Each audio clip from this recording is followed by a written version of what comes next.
a reasonable rebound in activity. I take your point on the rebound, but I want to go back to starting point, because if you look at the US economy, it was roughly growing, say, 2%. You had the Chinese economy expanding, but countries like Italy, right here in Europe, you had economies that were barely growing last year. So any rebound that you may see could take some of these countries back to zero. Then the question arises, how do you pay down some of the debts that have been accumulated from this crisis? What do you make of some of those concerns that are pretty much dominant right here in Europe, not necessarily in the United States or some emerging markets? So I think sometimes it's the growth rate that matters, and sometimes it's the level of output. The change in the level of output has been so huge on this occasion that it will utterly dwarf the previous growth numbers. So I think that's the first point to mention. I think the second point to note is that in Europe, and as we've seen over the past few days, the policy challenges are much greater. And they're greater because it is hard to coordinate policy across the Eurozone and across the European Union. And also it's harder because for some countries like Italy and Spain and some other peripheral Eurozone countries, there is already a large pool of debt. And in addition to that, of course, the Maastricht criteria specify restrictions on the size of the deficit. And although some flexibility has been granted around those restrictions, it nonetheless constrains the ability of Europe to respond. So I think for those reasons, it is more challenging to get a meaningful policy response in place across Europe, and that will limit the strength of the rebound. As we've seen, whilst there has been a large monetary response, it's been much harder to get a fiscal response in place. Daniel, good to have you on the programme. Thanks for your time this morning. Daniel Murray, Deputy Global CIO of EFG Asset Management. Karen, we'll see you a little bit later on. With today's gains, we are 20% off the bottom now for the Stock 600. But what about oil? Oil also getting in the game. We are up 3% here, possibly for a slightly different reason, although it may be connected to why equity markets are rallying. OPEC Plus may be approaching an agreement on production cuts at a Thursday meeting, but will the US join in? More on that when we come back. Now get greedy whenever you want. Subscribe to the American Greed Podcast and take your... Keep up with everything happening in the wild world of pro wrestling with the TuneIn Podcast. For expert analysis straight from the WWE to Steve Austin's no-holds-barred conversations with wrestling's biggest personalities, search sports and scroll down to the world of wrestling to listen. You love TuneIn for live breaking news from CNN, MSNBC, Fox, CNBC, and more. But when you can't catch your favorite show as it airs, it might just be a click away as a podcast. Search your favorite news station to explore all the on-demand news shows on TuneIn. Given all the extra time spent at home these days, are you using TuneIn in all the ways you could be? With hundreds of compatible devices, including smart speakers like Sonos, Bose, and Roku, and smart assistants like Alexa and Google Home, there's always a way to listen to the audio you love. Go to TuneIn.com to discover all the ways to listen. Get social with TuneIn. Follow TuneIn on Facebook, Twitter, and Instagram to discover what's happening in the app and around the world. Be the first to know about upcoming games and the hottest new music. Follow @TuneIn and always be in the know. Want to know a quick, easy way to see if your favorite podcasts have a new episode available? Just go to the home screen on your TuneIn app to see the latest editions under the Your New Episode section. Happy listening.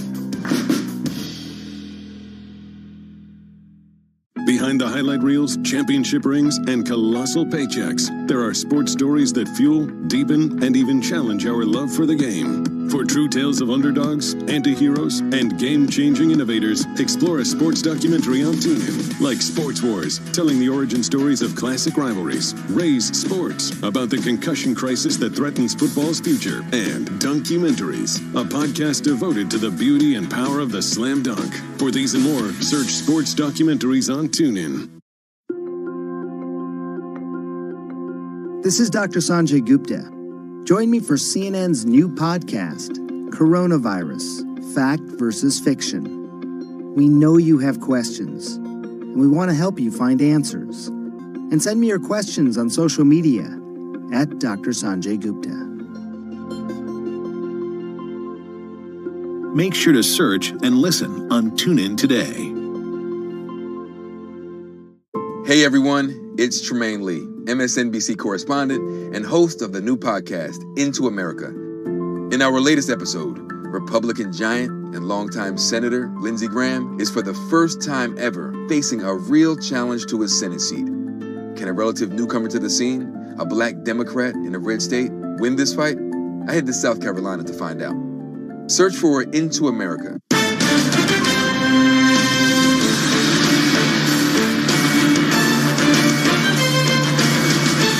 Morning, everybody. Let's pull out some more stocks then that appear to be moving on news flow this morning. Fiat Chrysler and Peugeot owner PSA Group are looking to boost cash reserves before their planned merger due to the impact of the virus outbreak on sales. That, according to Reuters, both automakers have reportedly reached out to banks to raise cash. Fiat is also eyeing debt guarantees offered by the Italian government, but would need to scrap dividend payouts to receive the aid. Those two car makers helping drive the overall sector higher in Europe this hour. Alcon has scrapped its annual dividend, saying it needs to maintain financial flexibility and preserve cash due to the virus outbreak. The Swiss eye care company also withdrew its 2019 profit guidance.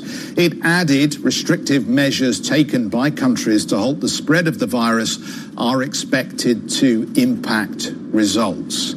And crude prices are trading higher on hopes the world's biggest oil producers will reach an agreement to cut output at planned OPEC Plus talks on Thursday. Reuters reports the Saudi and Russian officials are willing to seal a deal if the US joins efforts to reduce output. The meeting could help put an end to the price war between Riyadh and Moscow, which has sparked a sharp sell-off in energy prices in recent weeks as markets cope with the fall in demand due to the virus. However, President Trump has not made clear whether Washington will commit to production cuts, instead saying market forces have already impacted output levels. I think the cuts are automatic. If you're a believer in markets, I can guarantee you there's a cut from pre this condition. You know, look, this happened because of the virus. The virus knocked out 40%.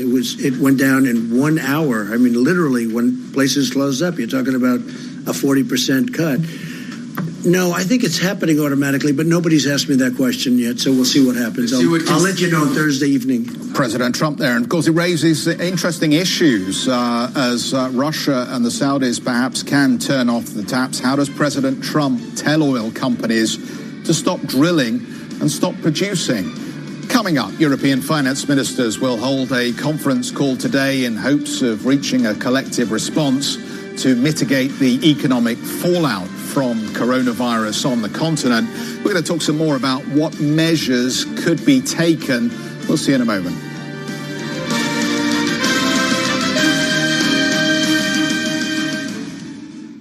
Start your day earlier and smarter. On top of the news. Political turmoil and the Eurozone heating up. Global market. Are you curious what others are listening to on TuneIn? Head to the trending section under Browse to see the most popular stations and podcasts among TuneIn listeners right now. Check it out. You might just discover something new for yourself.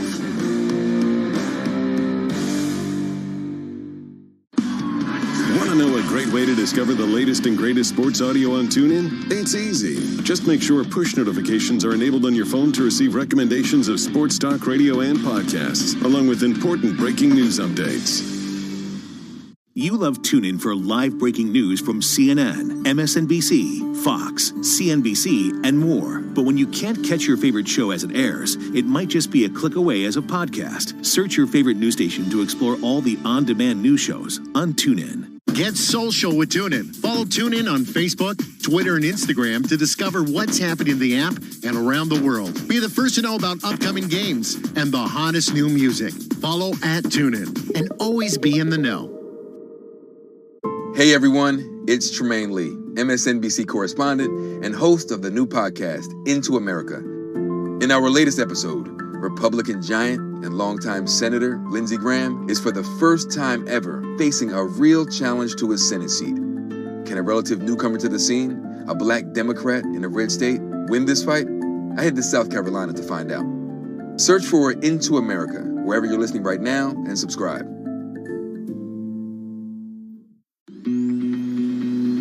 With so much of our lives spent at home, are you listening to tune in all the ways you could be? With compatibility on your phone, tablet, computer, sound system, smart speaker, smartwatch, smart TV, game console, and more, chances are, if there's a time and a place you'd like to hear the TuneIn audio you love, there's a way to hear it on all the devices in your life.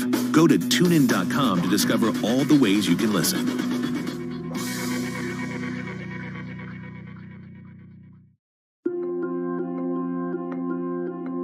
This is Dr. Sanjay Gupta. Join me for CNN's new podcast, Coronavirus, Fact versus Fiction. We know you have questions, and we want to help you find answers. And send me your questions on social media at Dr. Sanjay Gupta. Make sure to search and listen on TuneIn today. Not all heroes wear capes, but most wear tights. And here we go, now it's underway. Cover on Rowan, win seconds. Keep up with... We have a risk-on rally. European stock markets add to gains in Asia and the US after the Dow spikes more than 1,600 points on signs the coronavirus pandemic could be easing. Travel and leisure stocks saw in early trade EasyJet leading gains after the low-cost airline becomes the first British airline to secure a loan from the UK Treasury. UK Prime Minister Boris Johnson is admitted to intensive care as his virus symptoms worsen. Foreign Secretary Dominic Raab stands in for the leader, saying the government will continue his work. There's an incredibly strong team spirit behind the Prime Minister and making sure that we get all of the plans that the Prime Minister has instructed us to deliver to get them implemented as soon as possible. And Eurozone finance ministers are to meet for a key Eurogroup summit on the bloc's financial rescue efforts, but disagreement over coronavirus bonds could once again derail talks. The former ECB president, Jean-Claude Trichet, tells this show unity is what's needed. A relief package is absolutely necessary. It is necessary because we combat a common enemy in Europe. They combat a common enemy, and solidarity has to be demonstrated.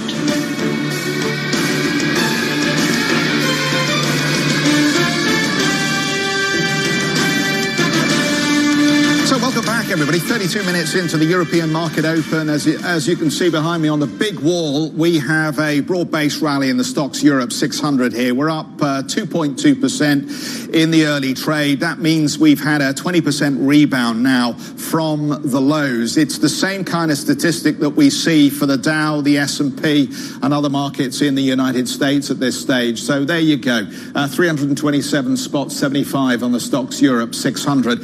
Who's benefiting from these gains? Let's show you the sector's breakdown here. And travel and leisure has held on to these gains here. Autos also figuring on the upper board here.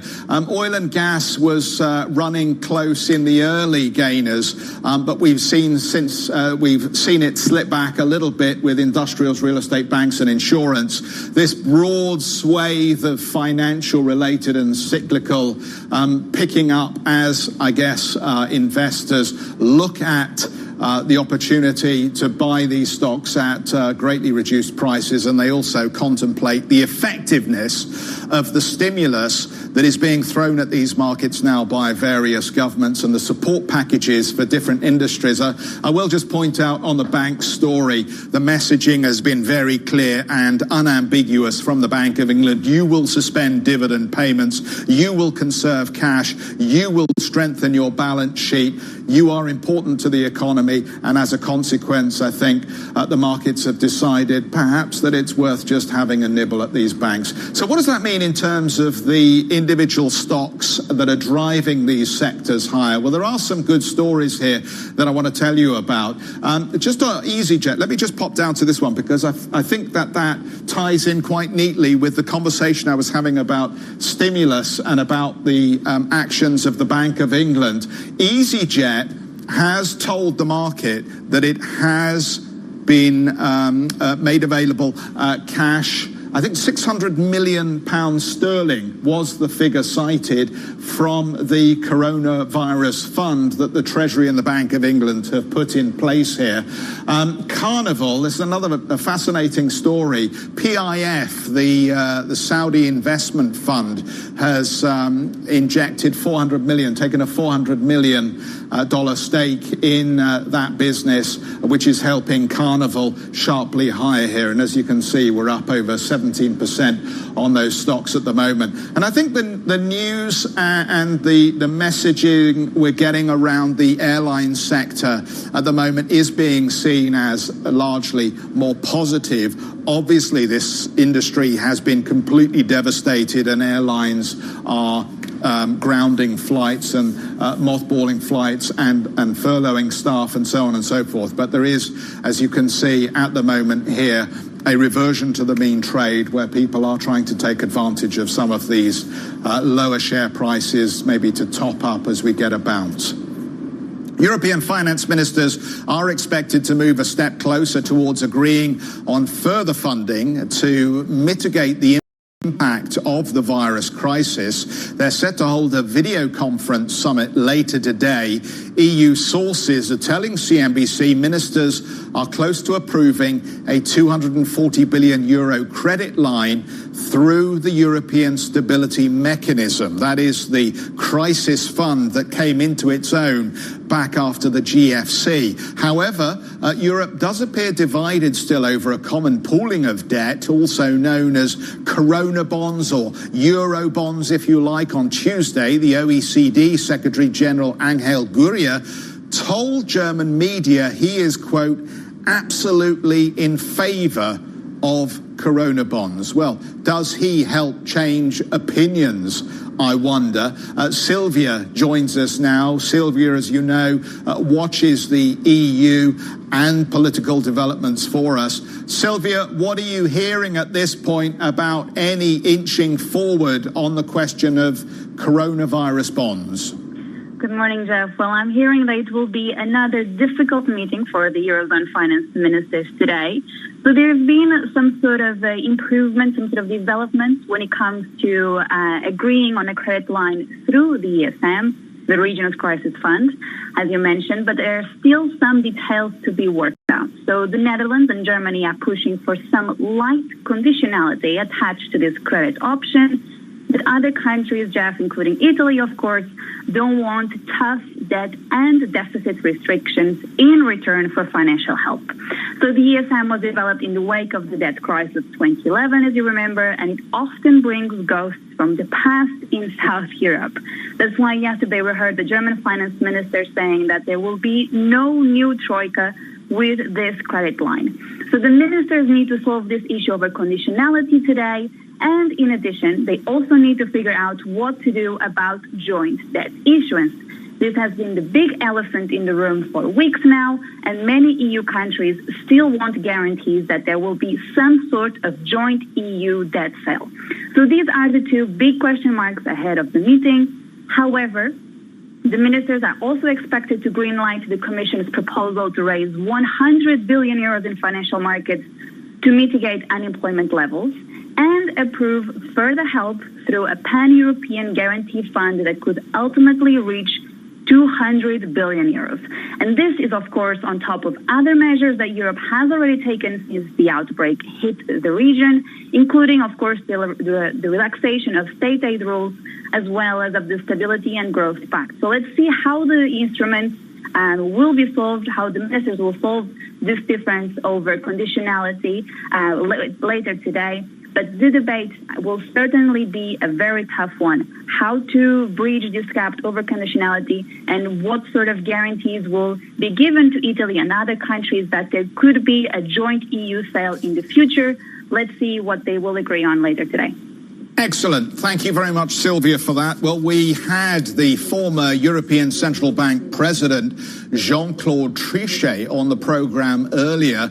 He dismissed concerns about any fears of a rerun of the sovereign debt crisis we saw after the GFC. we will have a significant relief package that would help, of course, on the fiscal side, all countries, but particularly those countries that have large, I would say, debt outstanding. So no, I'm very confident that the measures will be taken that will not permit sovereign risk crisis to emerge in Europe. That's my intimate conviction. Former ECB President Jean-Claude Trichet there. Will David Folkarts-Landau joins us, Chief Economist and Global Head of Research at Deutsche Bank. David, I guess Jean-Claude Trichet has to be upbeat. It's in the job description for all former ECB presidents, but I don't think you're as positive about the coordinated action we've seen from Europe so far. Good morning. No, I am not, but I agree with Trichet that we're not about to head for a European debt crisis. I think the issue is more that at the end of all of this, in a month or two, there's going to be an extraordinarily overhang of sovereign debt. And some countries are, of course, far more unsustainable than others. We think in terms of the Germans going from 60 to 80% of debt to GDP, but the Italians are likely to go from 135, 137 to 175, 180%. Now that is not sustainable. So we will need a bailout package for the Italians, one way or the other. There's just no way around that.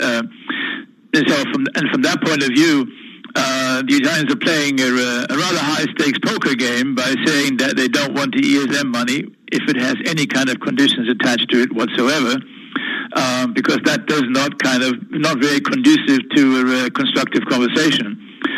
So I also think that Corona bonds is just something that is neither necessary nor is it particularly constructive at this point. The mutualization of sovereign debt is not what it's called for. What it's called for is individual programs for individual countries supported by the existing European institutions, such as the ESM.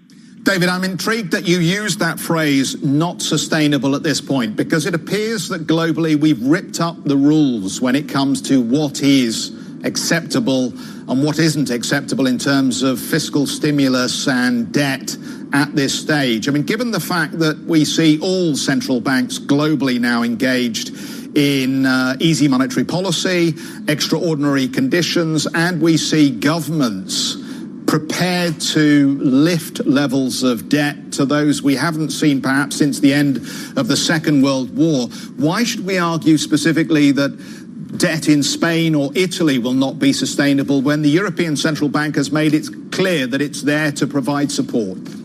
No, it is sustainable in the sense that if there's support available from the European Central Bank, so that through an ESM OMT channel, the ECB will keep on buying Italian debt. Well, of course, by definition, it's sustainable then. But when we talk about sort of ex-IMF guys like myself, when we talk about sustainable, we mean this in the context of an individual country. In other words, can Italy, with 175, 180% of debt to GDP and a growth rate that is less than 0.5% and not expected to improve, can it support that level of debt, even at interest rates that are historically low? The answer is no, it cannot. And so something has to get done. Now, in terms of doing away with the rules, yes, clearly, when interest rates are either negative or very low, the amount of debt the country can carry goes way up, and we've seen this. So it's not a question of going from 60 to 80 or even to 100% of debt to GDP. It's just like the Germans, for instance. But to go to 180 with little prospects of any kind of recovery and growth or so, that's a whole different story. So, David, what happens to all of that money that is being created and all that money that is being pumped into either the markets or the underlying economy? What does it create? Does it create bubbles? Does it create growth? Does it create infrastructure? What's the answer?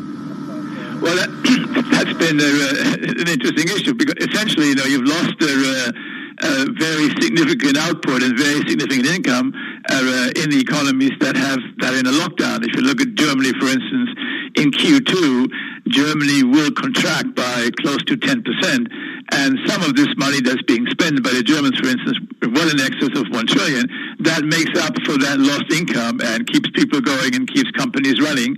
And so that's where that is going.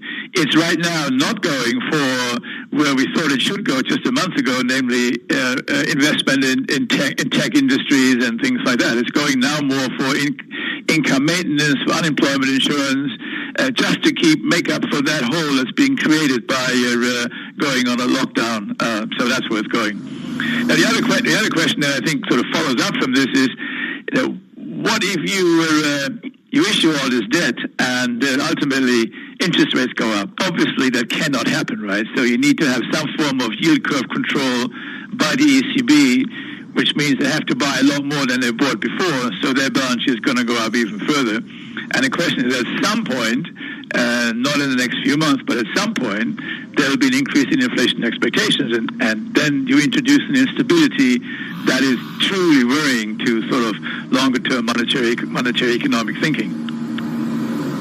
Yeah, and that was my next point, actually. So you've dovetailed very nicely. Where does this current crisis fit when all is said and done to the historical parallels? We've all done our economic history as well. Are we talking Weimar, given what you just said? Are we talking the Depression of the 30s? Are we talking about the post-war reconstruction in 1948 and beyondwards? What are we talking here? We're in totally uncharted territory. We've gone back and we looked at all the historical examples. There are none.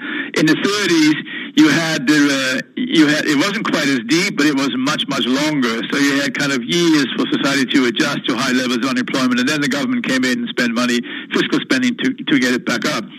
During the financial crisis, we had a sudden collapse on the financial side. But again, it was a very different story. And when you look at wartime situations, you see destruction of potential capacity. That's not happening either. Here it's just sort of like an economist experiment. You just stop the economy from producing for a month or two and see what happens. I think that the policy response deserves the highest amount of praise.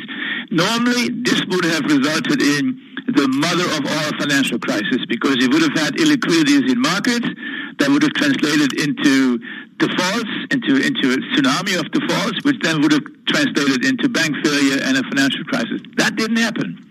So the central banks have really done a phenomenal job in stepping in, and every time illiquidity, you hit it with a hammer and you deal with it.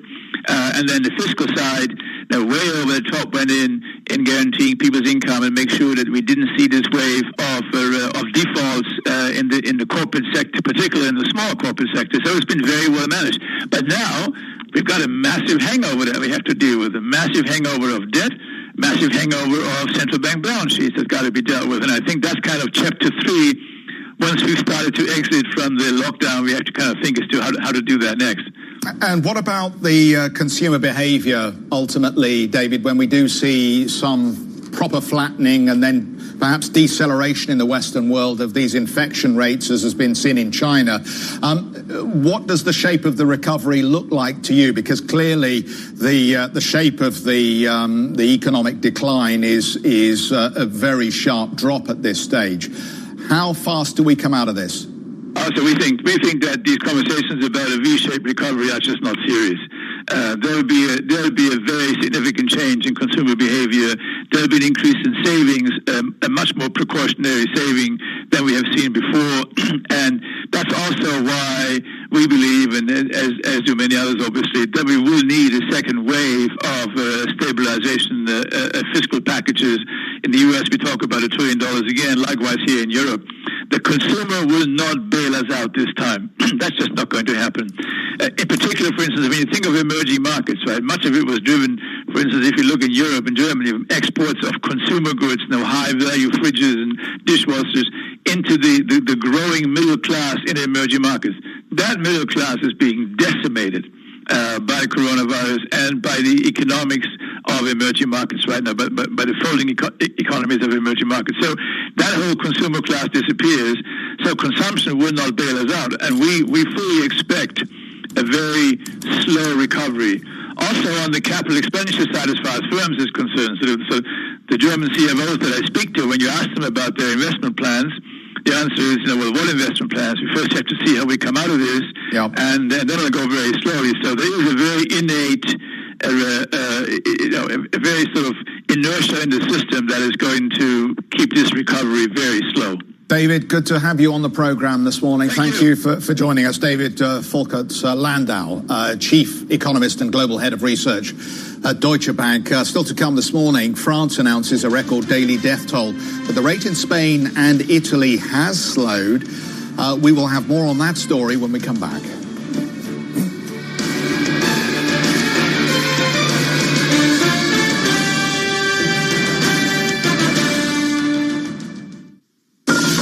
Squawk Box is breakfast with the most interesting people in the world. It's a privilege. Get social with TuneIn. Follow TuneIn on Facebook, Twitter, and Instagram to discover what's happening in the app and around the world. Be the first to know about upcoming games and the hottest new music. Follow @TuneIn and always be in the know.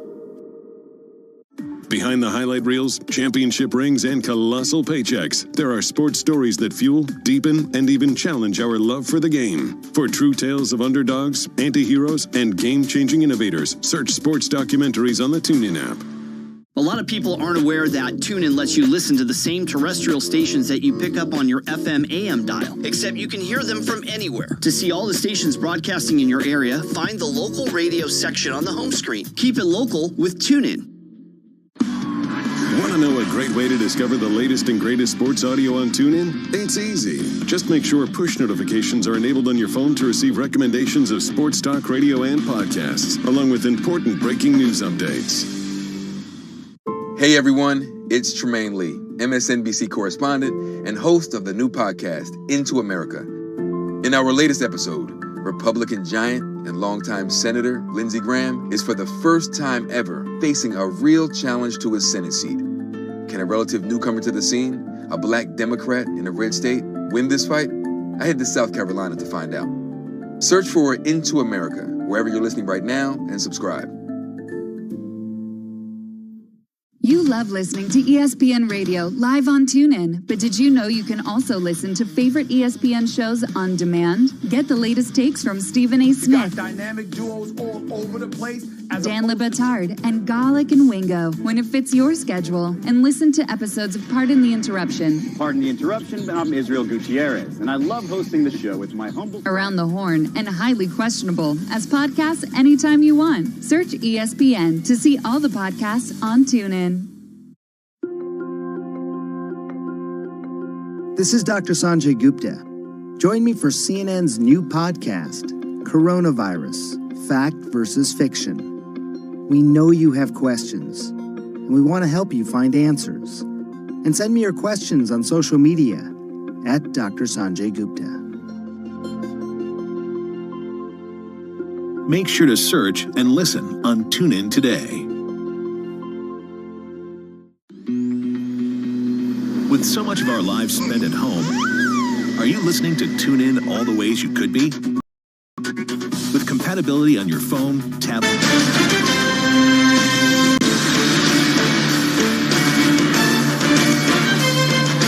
The rate of coronavirus fatalities in France has increased again after several days of slowing. The death toll now stands at almost 9,000. Finance Minister Bruno Le Maire warned the country may see its deepest economic downturn since the end of World War II. What's more astonishing, I think, is that more than a quarter of those deaths reported in France have been in nursing homes.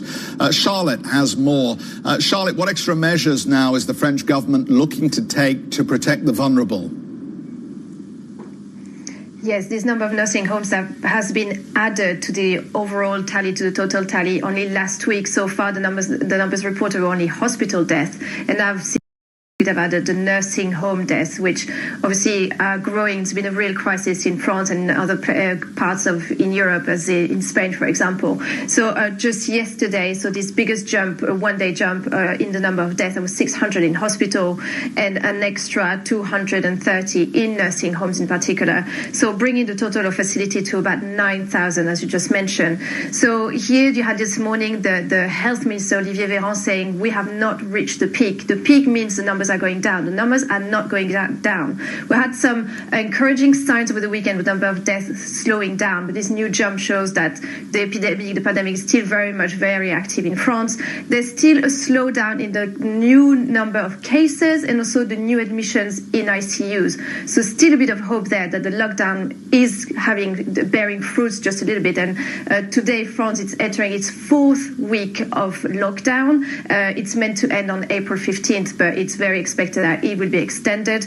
And also, this number of deaths comes as a warning shot again after this weekend. We had nice weather in Paris again. Paris started its Easter holiday, and we've seen more people starting to go out after being stuck at home for almost 4 weeks. And even the director of the Hospital of Paris tweeted saying, "I've seen too many people in the streets. We need to stay vigilant." So here again, this number of deaths yesterday, reminding everybody to stick to the confinement. You had almost 500,000 fines for people not respecting this confinement. In France, of course, there's a concern on the impact on the economy in France. As you mentioned, Bruno Le Maire saying that this could be the worst recession since World War II in France. So all this for the European government to have to square the circle between protecting people, extending confinement, and the potential economic impact of all this. So a very difficult situation here, as we've seen in different parts, like in the UK, where Steve is standing there just outside the hospital where the Prime Minister is being treated. All right, Charlotte, I'll pick it up from there. Thank you very much indeed for that. Well, Charlotte updating us on the situation over in France. Safe to say, the other news for the United Kingdom in the last 24 hours that we've seen an increase in the mortality numbers from coronavirus in the United Kingdom to 439 new deaths overnight. That actually, believe it or not, is a 30% fall day on day, but taking the total UK mortality rate up to 5,373. We're still not expecting a peak in UK mortalities for at least another week. Somewhere around Easter Sunday on thereafter is where many of the medical and scientific experts are talking at the moment. Of course, we are continuing our coverage on CNBC of the multitude of crises, not only the financial market reaction, the economic malaise, but also we're following events here on the south bank of the Thames surrounding the health of the UK Prime Minister. That is it for Squawk Box from Jeff and myself. We'll continue our coverage with our entire team on Street Signs after a very short break. Stay tuned and stay safe.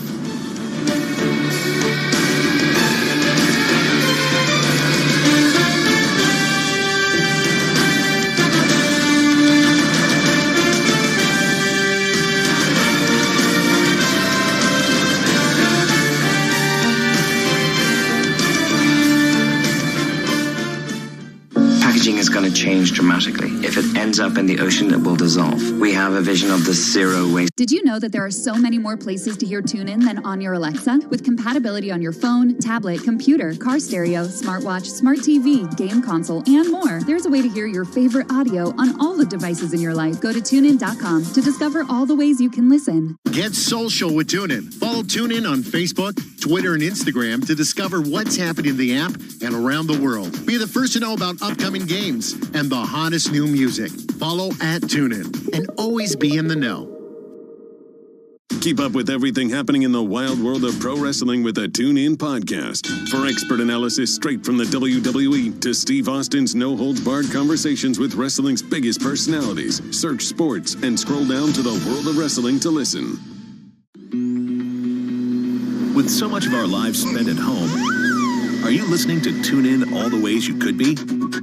With compatibility on your phone, tablet, computer, sound system, smart speaker, smartwatch, smart TV, game console, and more, chances are, if there's a time and a place you'd like to hear the TuneIn audio you love, there's a way to hear it on all the devices in your life. Go to TuneIn.com to discover all the ways you can listen.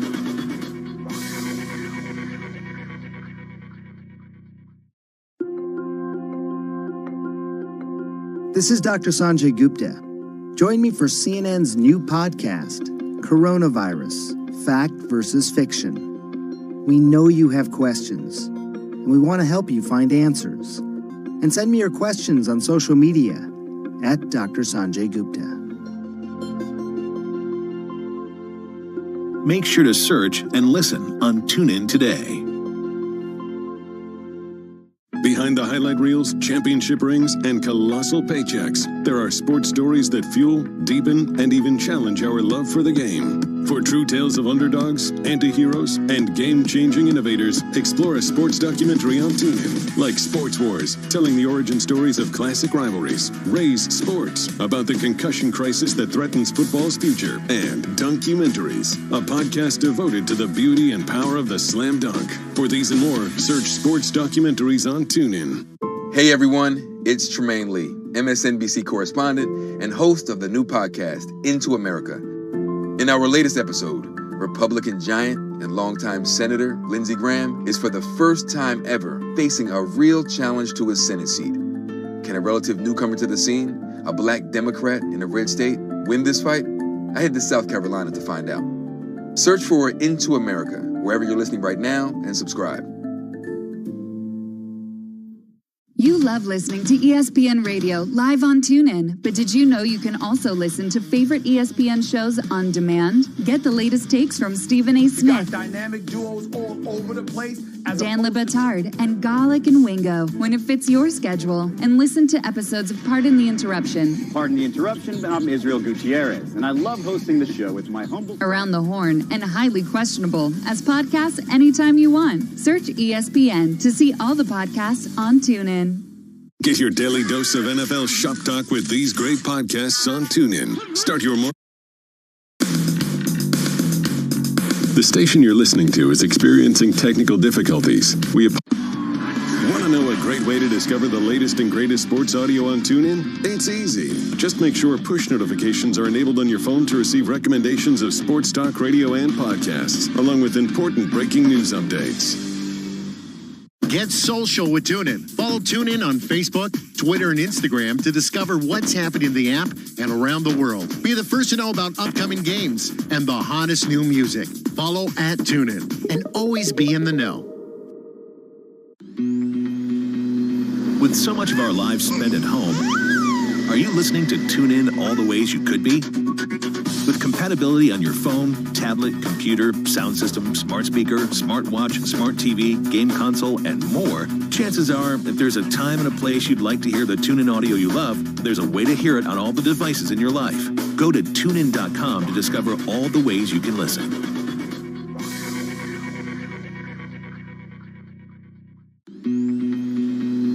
With so much of our lives spent at home, are you listening to TuneIn all the ways you could be?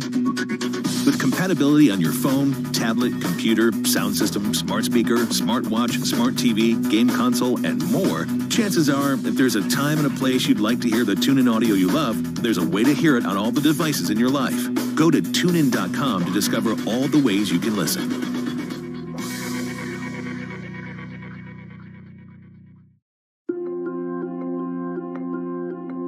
This is Dr. Sanjay Gupta. Developed, and we've been on air, of course, since the open this morning, and we've only seen gains piled on effectively. So Europe is playing catch-up on the rally that we saw out of the United States and in Asia. And it's a broad-based supportive rally of the Stocks Europe 600. We're up nearly 3% here, which takes us back above 20% on top of the low that we saw for this index in the last few weeks. Let's just roll the wall and let's just show you how that breaks down in terms of the individual picture for different markets. And perhaps unsurprisingly, given how much we are focused on the health and well-being of the British Prime Minister, there's a little bit of a laggard trade going on the FTSE 100, but that may also have to do with the fact that, surprisingly, we have seen a bit of support for the pound sterling, whether that's dollar weakness or pound support, again, is up for debate at this stage, but maybe just taking some of the gloss off of the stronger gains that we've seen here. And I would just perhaps suggest that the speculation around the output from this Eurogroup meeting is encouraging some of these continental European markets higher. Italy, as you know, has been one of those markets that's been devastated by coronavirus infections and deaths, but we are up 4.25% at the moment. Let's show you the sectors. So I think this is fascinating. There are some individual stories here that are driving these particular sectors, and travel and leisure up over 7%. And if you break that down, what's going on is you've got the EasyJet money that they're going to get from the coronavirus fund here in the UK, perhaps alleviating some of the liquidity and credit concerns around EasyJet specifically.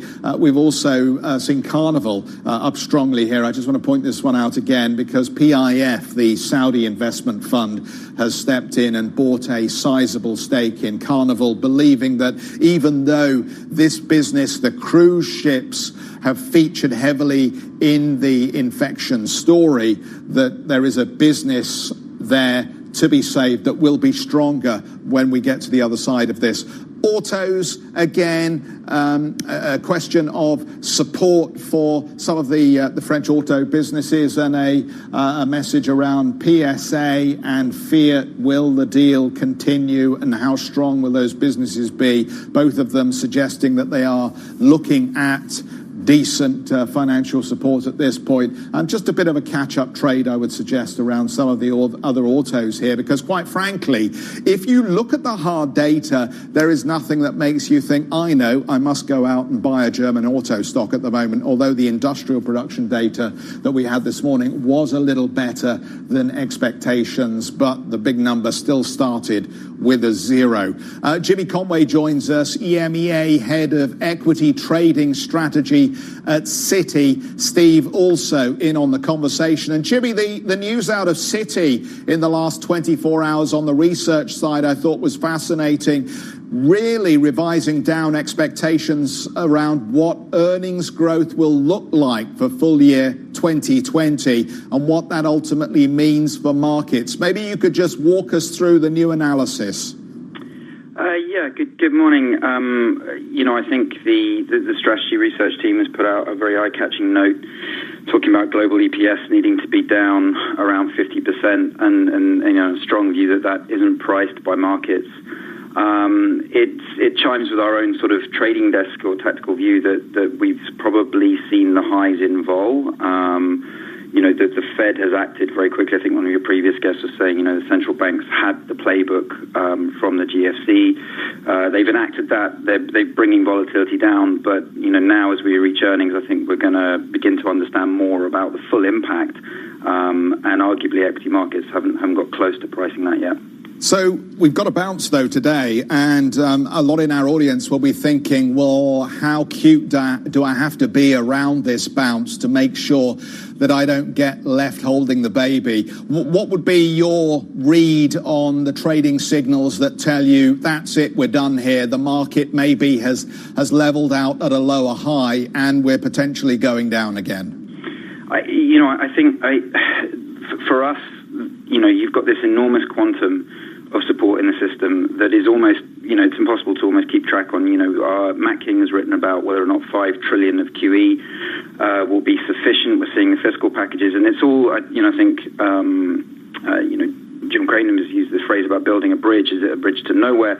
It's all about having enough stimulus and support to get us through. The question is, we don't know how long that's going to be. And so for us, keeping an eye on the kind of pharmacological timeline is very important. And I think that's what's happening this morning. The market's trying to attach the stimulus packages such as they are to certainty around when some of these restrictions might be removed and the economy can start to re-engage. However, we think that earnings are going to reveal lots of problems with, for example, cash flow. Obviously we as an industry focus on the more public end of the market, but whereas the SME market we think has been quite severely impacted. So I think it's very understandable why the market's rallying this morning, but I would want to see earnings revisions going up and get through earnings before I think you commit to a more full-blown rally. So just to confirm, Jimmy, the equity market is a failed barometer of what's going on in the underlying economy. It is unreliable at the moment, is what you're saying. I think it's, I think it's trading day to day very much at the moment. If you look at the overall volumes that we saw on yesterday's move, I mean, bear in mind that was one of, I think, the third highest move in history for the Dow. When you're seeing, when 7% moves become relatively normal, quote unquote, I think you have to look at each one in terms of, well, what was driving it? Is what was driving it certain? And was there a lot of volume behind it to vindicate that move, i.e. say there's real conviction and real commitment to it? And I don't think we saw that, and I don't think we're seeing that. I think we're just seeing the aftershock of people trying to manage risk, work out exactly the depth of this recession, and indeed whether or not the quantum of support is sufficient.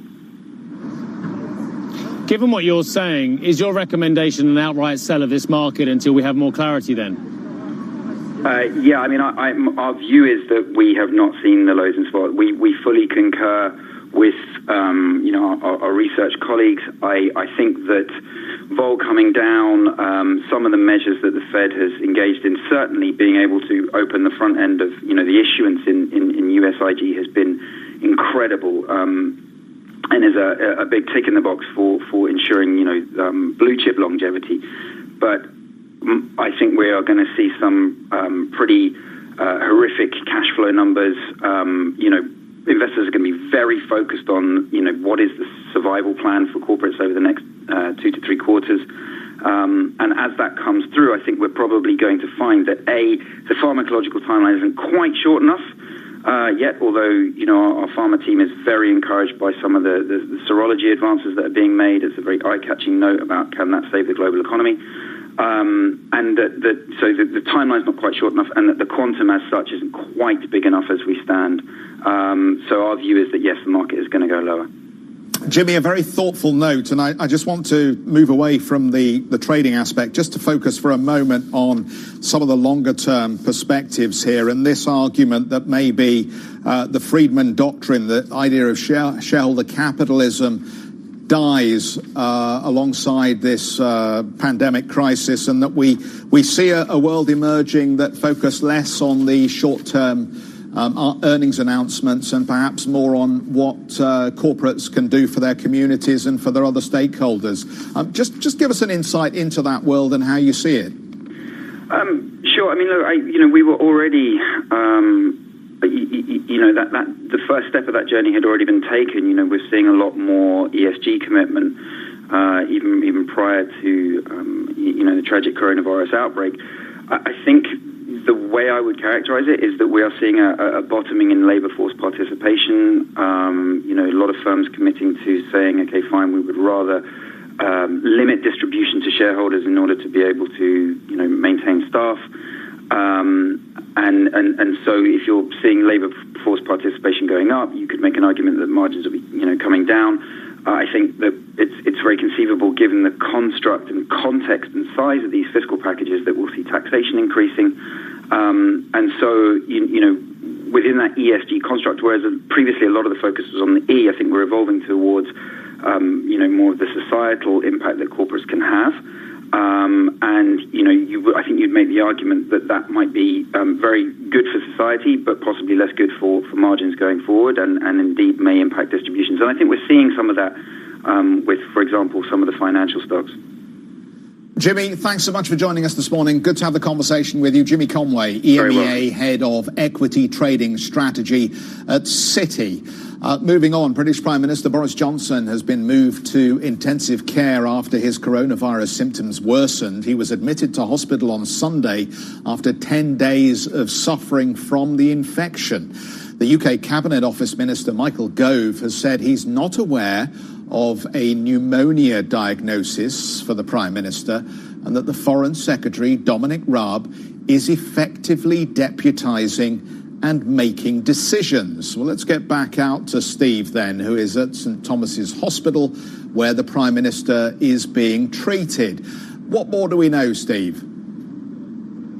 Well, I mean, in addition to those comments you've already mentioned, Jeff, from Michael Gove, the Cabinet Secretary as well, he says if there is any change in the Prime Minister's condition, then there will be a statement. So I guess from that, and again, it's a paucity of detail, but we can ascertain that the Prime Minister is still in intensive care, and things have not changed dramatically so far, or at least we haven't got any more information until we get a statement. But again, let's just go through what we do know at the moment. Of course, the Prime Minister was admitted around about 8 p.m. on Sunday evening. The Downing Street press office was at pains to say this was precautionary. In fact, up until midday yesterday, it seemed very clear at least until then, that the Prime Minister was still working. We understood from Downing Street that he was still working on his red box of official papers. We heard from the Prime Minister on Twitter, or at least someone tweeting for the Prime Minister after midday, that he was in good spirits and he was praising the National Health Service. And that was early afternoon yesterday. And then we heard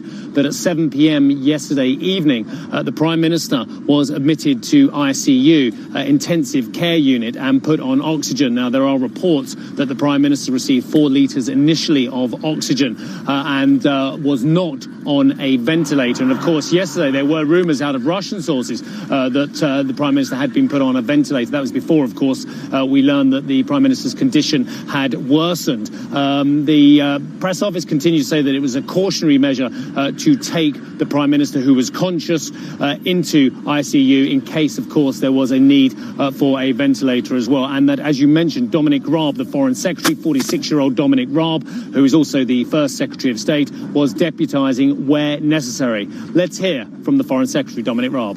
The government's business will continue, and the Prime Minister is in safe hands with a brilliant team at St Thomas's Hospital, and the focus of the government will continue to be on making sure, at the Prime Minister's direction, all the plans for making sure that we can defeat coronavirus and pull the country through this challenge will be taken forward. Dominic Raab talking there as well. It is quite extraordinary that, Jeff, you're looking at financial markets that seem to be risk on today at a time when the UK Prime Minister remains in peril. I will just add that the UK death toll from coronavirus went up by 439 mortalities overnight to a new total of 5,373. Now, that is a horrendous number, of course, but actually the drop down day was around about 30%, although health experts and the scientific community are advising that they do not believe we are yet at the peak of mortality and infections in the United Kingdom. That could be around next weekend, of course, Easter Sunday. Back to you. Thank you. European finance ministers are set to hold a conference call today in hopes of reaching a collective response to mitigate against the economic fallout from the virus on the continent. We're going to talk some more about what measures could be taken when we come back.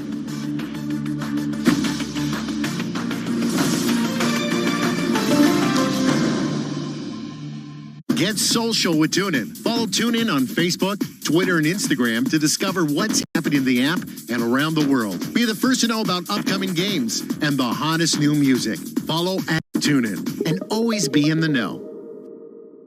You love TuneIn for live breaking news from CNN, MSNBC, Fox, CNBC, and more. But when you can't catch your favorite show as it airs, it might just be a click away as a podcast. Search your favorite news station to explore all the on-demand news shows on TuneIn.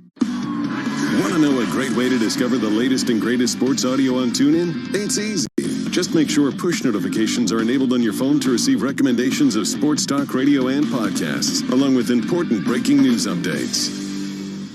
Like what you're listening to? Want to make getting back to it easier? Use the favorite button to keep track of the stations and podcasts you love on TuneIn. Just tap or click the heart icon to add it to your favorites. Then find all your go-to audio under the Favorites tab. Pretty easy, right? Behind the highlight reels, championship rings, and colossal paychecks, there are sports stories that fuel, deepen, and even challenge our love for the game. For true tales of underdogs, anti-heroes, and game-changing innovators, explore a sports documentary on TuneIn, like Sports Wars, telling the origin stories of classic rivalries, Raise Sports, about the concussion crisis that threatens football's future, and Dunkumentaries, a podcast devoted to the beauty and power of the slam dunk. For these and more, search sports documentaries on TuneIn. This is Dr. Sanjay Gupta. Join me for CNN's new podcast, Coronavirus, Fact versus Fiction. We know you have questions, and we want to help you find answers. And send me your questions on social media at Dr. Sanjay Gupta. Make sure to search and listen on TuneIn today. With so much of our lives spent at home, are you listening to TuneIn all the ways you could be? With compatibility on your phone, tablet, computer, sound system, smart speaker, smartwatch, smart TV, game console, and more, chances are, if there's a time and a place you'd like to hear the TuneIn audio you love, there's a way to hear it on all the devices in your life. Go to TuneIn.com to discover all the ways you can listen.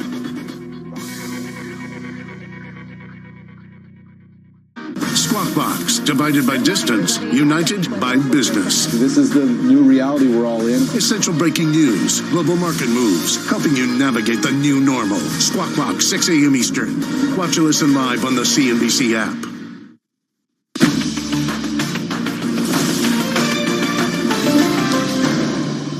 The death rate from coronavirus has slowed in Italy. Yesterday marked the smallest increase in fatalities in 4 days. The number of new cases has also slowed, but the head of Italy's National Health Institute says it's too soon to say if the recent declines will continue. The rate of coronavirus fatalities in France has increased again after several days of slowing. The death toll now stands at almost 9,000. Finance Minister Bruno Le Maire warning the country may see its deepest economic downturn since the end of World War II.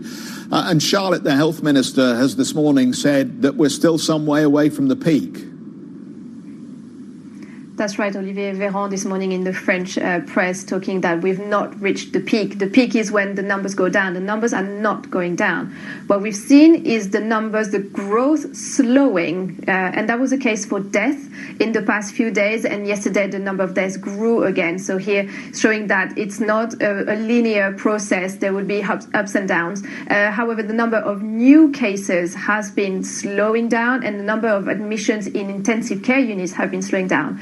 But the epidemic is still growing, and that was the message from the health minister this morning. It's like we're still in the middle of it. And bear in mind that France now is entering its 4th week of confinement. It's meant to end on April 15th, but it's widely expected that it will be extended. And that comes after we've seen this weekend nice weather in Paris, for example, and people starting to go out a little bit more. And we had the director of the Paris hospitals tweeting, saying, I've seen too many people in the streets. And that's the message they're trying to reinforce. You have fines and you have police and checks in the street. You need to have a special permit that you download online. You had about 500,000 fines already put to people for not respecting the rules of the lockdown. And of course, there's a concern of what this lockdown, the impact it could have on the economy. And so you had Bruno Le Maire yesterday speaking to the Senate, saying that this will be the worst recession for the country since World War II. The previous worst recession was in 2008 after the financial crisis, when GDP was down 2.9%. And that reflects and echoes a little bit what the National Institute of Statistics in France, the INSEE, said that 2 months of confinement will shave off about 6 percentage points of GDP for the country. So now we're entering the 4th week, probably to be extended, and now the health minister saying the lockdown is more necessary than ever, especially since we've seen death drop down yesterday. So trying to square the circle here on confinement, but as well as the economic impact. Very difficult equation here, Jeff. Charlotte, thank you. Germany has reported better than expected industrial output numbers, with the February data rising 0.3% from the month before. Reuters was expecting a fall of 0.9%. The IFO Institute, though, has warned it expects factory activity to tumble to lows not seen since the early 90s over the second quarter. Annetta has more from Frankfurt. Which area within the industrial sphere is holding up at this point, Annetta? Well, actually, chemicals are not doing too badly, according to the IFO index. And also, we have the textile manufacturing not doing too badly. Pharmaceuticals are not in a very bad space. But overall, the situation is very dire. Let's concentrate on the IFO industry expectations, because the February number, it was a different world we're talking about. So the IFO is saying that for the next 3 months, the German industry is expecting the worst slump ever, because they only started to record that number set in the early 90s. So we can also talk about probably the worst down scenario since the Second World War. We had a very bad situation in the 70s with the oil crisis in Germany, but I think if we compare this situation to the oil crisis, today is a lot worse for the German industry compared to that. Of course, the measures in place are necessary. Just as we speak now, the head of the Robert Koch Institute, which is the main institute counting the number of virus-infected people here in Germany, is speaking, and he is saying that it's too early to call that situation currently, or it's too early to actually say we need to have a relaxation of the measures in place. And that's the same what Angela Merkel was saying yesterday when she confronted the press. Take a listen of what Angela Merkel said yesterday about the state and the situation in Germany. We have a big health challenge, and that's impacting all member states, however differently. It is a symmetrical shock. That is why it's important to understand, and I've always repeated this during previous crises, and I stress this now more than ever. Germany can only do well if Europe does well. What she also said in another part of that speech is that, of course, the government is thinking about how to exit that situation, the lockdown of the country, but it's also too early to put a date out where we will start to have a relaxation of the lockdown situation, because the numbers are not yet going down. With that, back to you. Netta, for that. European finance ministers are expected to move a step closer towards agreeing on a coronavirus relief package. They are set to hold a video conference summit later today. EU sources have told CNBC ministers are close to approving a €240 billion credit line through the European Stability Mechanism, that is the bloc's crisis fund. We had the former ECB president, Jean-Claude Trichet, on programming earlier. He dismissed concerns about a rerun of the sovereign debt crisis after the GFC. We will have a significant relief package that will help, of course, on the fiscal side, all countries, but particularly those countries that have large, I would say, debt outstanding. So, no, I'm very confident that the measures will be taken that will not permit sovereign risk crisis to emerge in Europe. That's my intimate conviction. Jean-Claude Trichet. Sylvia is back with us. Sylvia, I think you've got some insights as to what's being put together here. How large a new package are we talking about? Right, so there are different things in this package that the ministers could approve later today. So if I start with the ESM credit line, you know that this has been pushed by Germany and the Netherlands, and over the last few weeks there have been developments when it comes to this option. There are still some details to be worked out, but ultimately this credit line could reach 240 billion euros. But the Netherlands and Germany also want some light conditionality attached to this credit option. Other countries, including Italy, do not want tough debt or deficit restrictions attached because they see that this is a symmetrical shock, and they do not want to be in a more difficult situation in the future whenever they need to repay these loans. So the ministers need to solve this issue of conditionality, and in addition, Jeff, they also need to figure out what to do about joint debt issuance. The famous 9 countries, which include Italy, Spain, and France, they still want some guarantees that there will be some sort of joint EU debt issuance, even if they were to approve this ESM credit line. So these are the 2 big question marks ahead of the meeting today.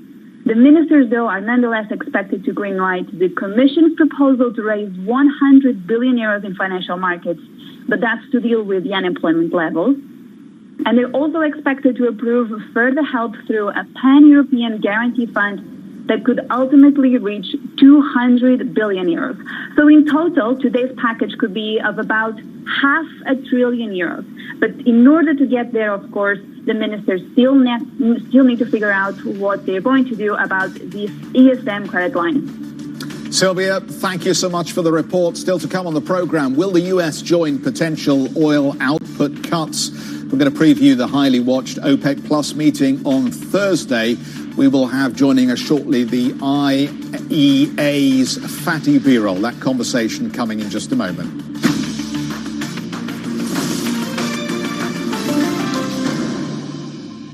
Behind the highlight reels, championship rings, and colossal paychecks, there are sports stories that fuel, deepen, and even challenge our love for the game. For true tales of underdogs, anti-heroes, and game-changing innovators, search sports documentaries on the TuneIn app. Get social with TuneIn. Follow TuneIn on Facebook, Twitter, and Instagram to discover what's happening in the app and around the world. Be the first to know about upcoming games and the hottest new music. Follow @TuneIn and always be in the know.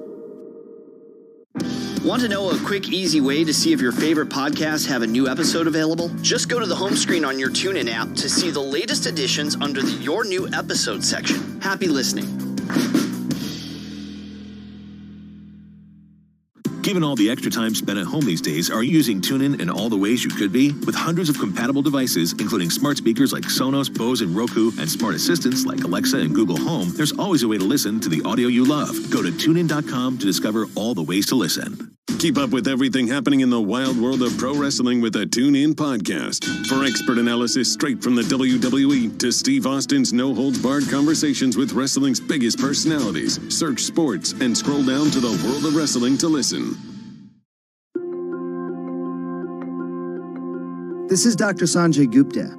Join me for CNN's new podcast, Coronavirus, Fact versus Fiction. We know you have questions, and we want to help you find answers. And send me your questions on social media at Dr. Sanjay Gupta. Make sure to search and listen on TuneIn today. You love listening to ESPN Radio live on TuneIn, but did you know you can also listen to favorite ESPN shows on demand? Get the latest takes from Stephen A. Smith, Dynamic duos all over the place. Dan LeBatard, and Garlic and Wingo when it fits your schedule. And listen to episodes of Pardon the Interruption. Pardon the interruption, but I'm Israel Gutierrez, and I love hosting the show with my humble... Around the Horn and Highly Questionable as podcasts anytime you want. Search ESPN to see all the podcasts on TuneIn. Hey everyone, it's Tremaine Lee, MSNBC correspondent and host of the new podcast, Into America. In our latest episode, Republican giant and longtime Senator Lindsey Graham is for the first time ever facing a real challenge to his Senate seat. Can a relative newcomer to the scene, a black Democrat in a red state, win this fight? I head to South Carolina to find out. Search for Into America wherever you're listening right now and subscribe. CNBC app.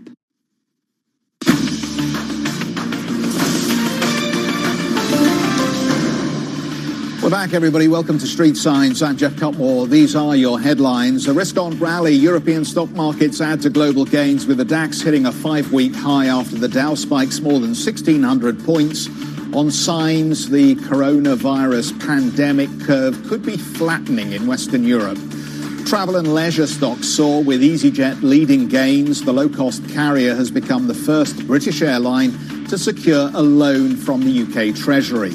The UK Prime Minister Boris Johnson is admitted to intensive care as the virus symptoms worsen. Foreign Secretary Dominic Raab stands in for the leader, saying the government will continue his work. There's an incredibly strong team spirit behind the Prime Minister and making sure that we get all of the plans that the Prime Minister has instructed us to deliver to get them implemented as soon as possible. And reports suggest OPEC producers and Russia could agree an output cut if the US also reduces production. But President Trump says American drillers are already playing their part. The cuts are automatic. If you're a believer in markets, I can guarantee you there's a cut from previous conditions. So let's update you very quickly on the markets and what they're doing at this point. We do have a rally taking place in Europe. The gains are strong across the board. We're up nearly 3% on the FTSE 100 here. The DAX putting in a 5-week high, as you can see, at 4%, and the FTSE MIB bouncing back just shy of 5% at this stage. Sector-wise, it's travel and leisure that's been leading us through the morning. A lot of that to do with, one, the Saudis taking a stake through PIF in Carnival, the cruise ship business listed here in Europe. And, of course, we've had money for EasyJet, which will ease any market concerns around liquidity over there. Just in note, we should mention oil and gas. We're going to talk to Fatih Birol in just a second. We are up over 3% in the oil and gas sector at the moment on some hopes in the market that there will be something done to address this supply glut. The US futures have improved through the morning, and we are now indicated just shy of 600 points higher on the Dow at the open here, but obviously we've still got a bit of time to play for until we get to the start of the session here. But let's refocus on that oil and gas deal.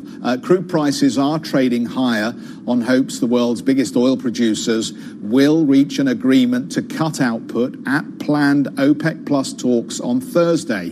Reuters reporting Saudi Arabia and Russia are willing to seal a deal if the US joins efforts to reduce production. The meeting could help put an end to the price war between Riyadh and Moscow, which sparked a sharp sell-off in energy prices as markets cope with the fall in demand due to coronavirus. However, President Trump has not made clear whether Washington will commit to production cuts, instead saying market forces have already impacted output levels. I think the cuts are automatic. If you're a believer in markets, I can guarantee you there's a cut from pre this condition. You know, look, this happened because of the virus. The virus knocked out 40%. It went down in 1 hour. I mean, literally, when places closed up, you're talking about a 40% cut. No, I think it's happening automatically, but nobody's asked me that question yet, so we'll see what happens. I'll let you know Thursday evening. With us, Fatih Birol, then Executive Director for the International Energy Agency, and Steve, of course, is going to join in the conversation. Sir, if I could start with you, just can I get a reading from you? We've obviously had a lot of sources in the market suggesting we are edging closer to an agreement between Riyadh and Moscow. What is your read on the situation, and how optimistic are you that we are going to see an agreement on output cuts? Thank you. First of all, I should say, for me, the news of the day is that the day after the OPEC Plus meeting on Thursday, on Friday, there will be a G20 Energy Ministers extraordinary meeting, bringing all G20 countries. And International Energy Agency made this call that all countries, key countries around the world, come together and discuss about the oil market stability. And I am pleased that our call for such an extraordinary G20 meeting won traction. And Saudi Arabia, the presidency of the G20, invited all G20 countries there. The reason why G20 meeting is very important is the following, for two reasons. One, even if the Saudi-Russia agreement would take place, and people talk about the 10 million barrels per day of a production cut, this will not be enough to address the big problem we are facing. Even if there was a 10 million barrels per day cut from Saudi and Russia put together, this quarter we expect still about 15 million barrels per day of a building of the stocks. So there may be an upbeat mood in the markets for a couple of days, couple of weeks, but people will realize there is still huge amount of oil in the markets. This is the one reason that the OPEC Plus meeting alone will not be enough in terms of bringing the volumes down. The second, in such a big problem we are facing, I think the world needs a global political response. And it is the reason we call a G20 meeting. We made a suggestion, and the Saudi presidency has accepted that. And I hope that this strong political signal can come on Friday from the G20 countries together with producers and consumers together, with also taking some measures to bring some stability to the oil markets, reducing the current supply overhang. So I take on board keenly your message that this needs to be a more coordinated move to manage the stability of the market here. But you just listened to a soundbite of President Trump, as our audience did, who seems to feel that the US has already played its part in managing output. Do you agree with his conclusions, or do US oil drillers and shale businesses need to review their own output numbers? First of all, I should say, I don't know if the people around the world are aware. The issue is today not only the issue of the CEOs of the oil companies or this or that country in Middle East or Africa. Millions of people working in the oil industry and their families are facing a major unemployment problem. It's a huge issue and with lots of spillover effects. So therefore, issue is so big that I believe all the countries, including the G20 countries, need to make a positive contribution to solve this problem. This includes all the G20 countries and other oil producers. Efforts needed for the production cut, but also give a lifeline to demand as well should be in the agenda of the G20 countries this Friday. Dr. Birafati, you and I have spoken many times over the years about the tens of trillions of dollars that are needed in energy investment, both in hydrocarbons and alternatives, up to 2050 if we are going to have enough energy for the 21st century. I can't see a scenario, sir, in the short to medium time where anywhere near that kind of investment is going to happen now, with oil trading between $25 and, say, $35 a barrel. Are we looking at another calamity somewhere down the line if we don't find that investment? So, Steve, this is a very good question. We are seeing that all the oil companies, international oil companies, national oil companies, they are facing major problems. As I said, I expect huge amount of layoffs in all the across the supply chain of oil industry, and this will have impact on the investments. Having said that, the main issue here is, of course, production, investing and increasing the production, but demand is extremely weak, extremely weak. In the past, in 2008, 2009, we discussed, even those times, Steve, we have seen oil demand collapsing, but now it is much, much severe than the economic meltdown, because oil is affected in a disproportionate way because of the confinement. Today, 3.5 billion people cannot take their cars, buses or jets. Therefore, oil consumption is very, very negatively affected. When this demand will come up and how it will rebound is a big question. Therefore, the investment required, how much investment required in the next few years to come will be a big question, and it is mainly depending on how the global oil demand will recover. Are we going to use in the future? Yes, sir. So in terms of the clear and present situation, though, if we look at the three behemoths internationally of production, most of the commentators who I speak to and a lot of the community in the oil industry, they believe that it is shale that will suffer if we see that the prices remain at this level for longer. It won't be Russia, it won't be Saudi over the meantime, it will be the shale industry and a huge destruction of that industry. Do you concur with that idea? Do you believe that shale is facing a clear and present danger for its existence at these prices? I would say yes and no. I know it's a bit of a French answer, talking to you from my confinement in Paris. It's a yes and no, because I think everybody, entire oil industry will be affected, number one. But of course, shale industry will be hit because it needs higher prices in order to continue to produce. But let's do not forget, if the prices come back to the levels of $40 and above, we may well see a rebound of shale coming.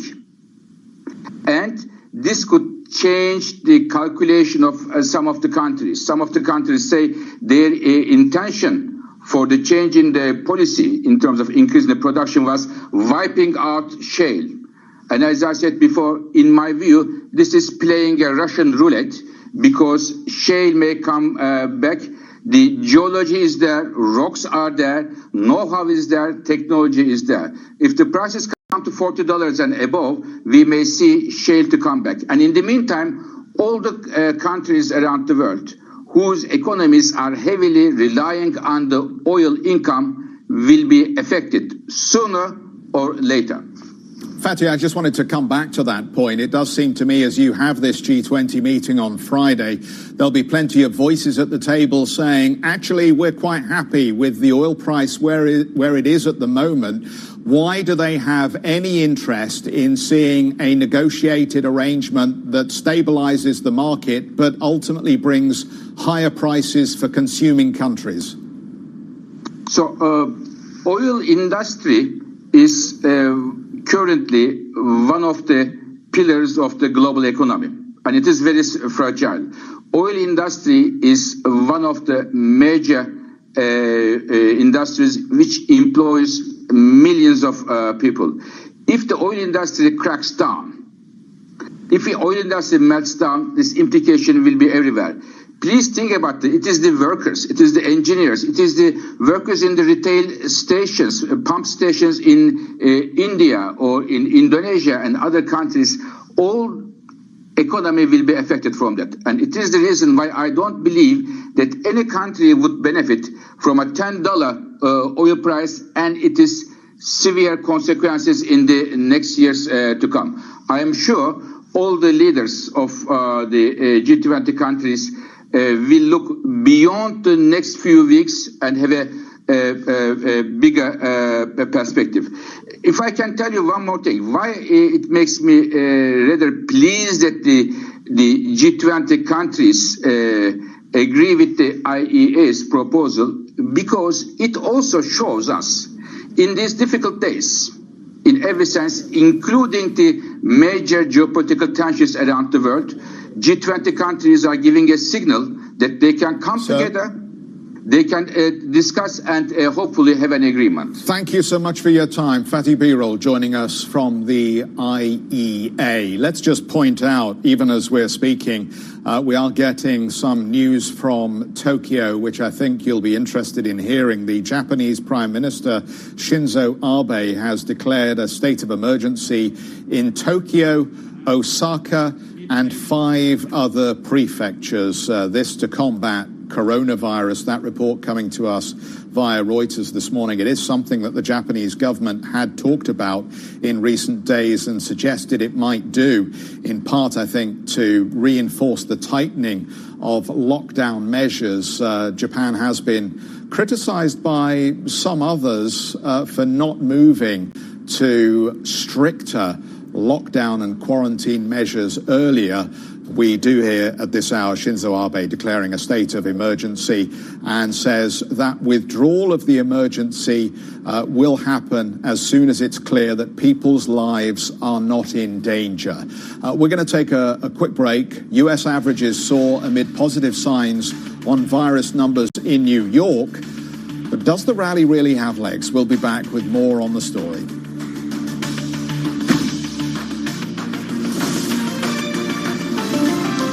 Get social with TuneIn. Follow TuneIn on Facebook, Twitter, and Instagram to discover what's happening in the app and around the world. Be the first to know about upcoming games and the hottest new music.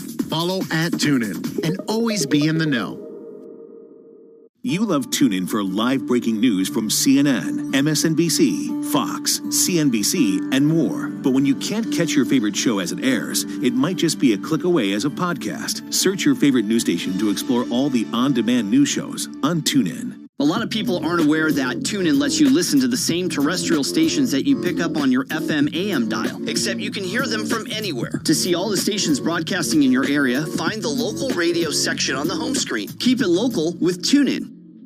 Did you know TuneIn doesn't just live here on your smart speaker? From the audio that moves you to the audio that gets you moving. Soundtrack your every movement with the free TuneIn app. Available on your phone or tablet. Download TuneIn from the App Store today. Keep up with everything happening in the wild world of pro wrestling with a TuneIn podcast. For expert analysis straight from the WWE to Steve Austin's no-holds-barred conversations with wrestling's biggest personalities, search sports and scroll down to the world of wrestling to listen. Behind the highlight reels, championship rings, and colossal paychecks, there are sports stories that fuel, deepen, and even challenge our love for the game. For true tales of underdogs, anti-heroes, and game-changing innovators, search sports documentaries on the TuneIn app. This is Dr. Sanjay Gupta. Join me for CNN's new podcast, Coronavirus, Fact versus Fiction. We know you have questions, and we want to help you find answers. And send me your questions on social media at Dr. Sanjay Gupta. Make sure to search and listen on TuneIn today. Hey everyone, it's Tremaine Lee, MSNBC correspondent and host of the new podcast, Into America. In our latest episode, Republican giant and longtime Senator Lindsey Graham is for the first time ever facing a real challenge to his Senate seat. Can a relative newcomer to the scene, a black Democrat in a red state, win this fight? I head to South Carolina to find out. Search for Into America wherever you're listening right now and subscribe. Get your daily dose of NFL shop talk with these great podcasts on TuneIn. Start your morning. Daily reports on the unique changes and collaborations tech companies are making to help fight COVID-19 and to keep the nation running. Squawk Alley, today. Watch and listen live on the CNBC app.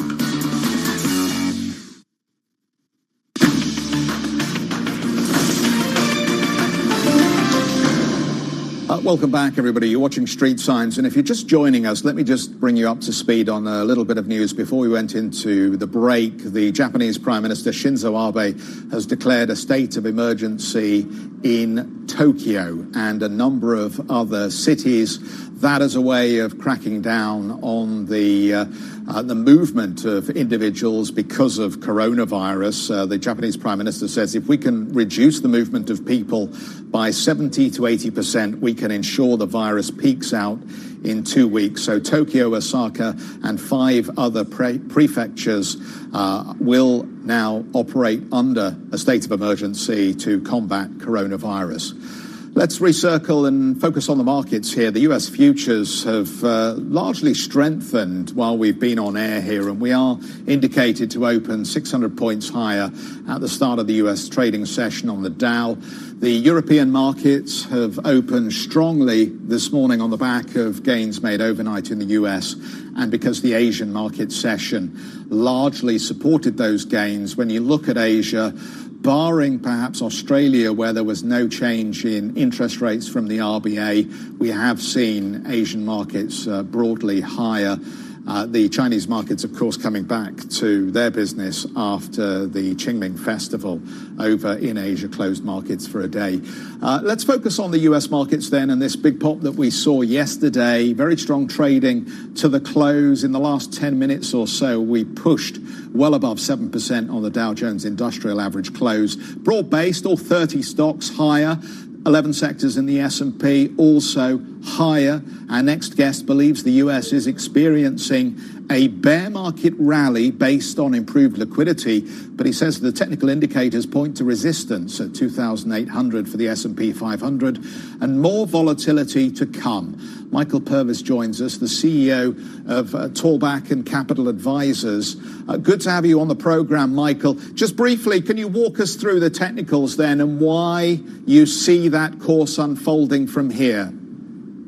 Sure, and thanks for having me on. The 2,800 is it's an interesting level to watch. I don't want to get too bogged down in technical details, but there's a thing called Fibonacci retracements, and basically, if you measure the high from February, the lifetime high in the S&P 500, relative to where we made lows back in 2016, 2011, and 2010, you can see that they all sort of triangulate on key retracements that end up being around 2,800.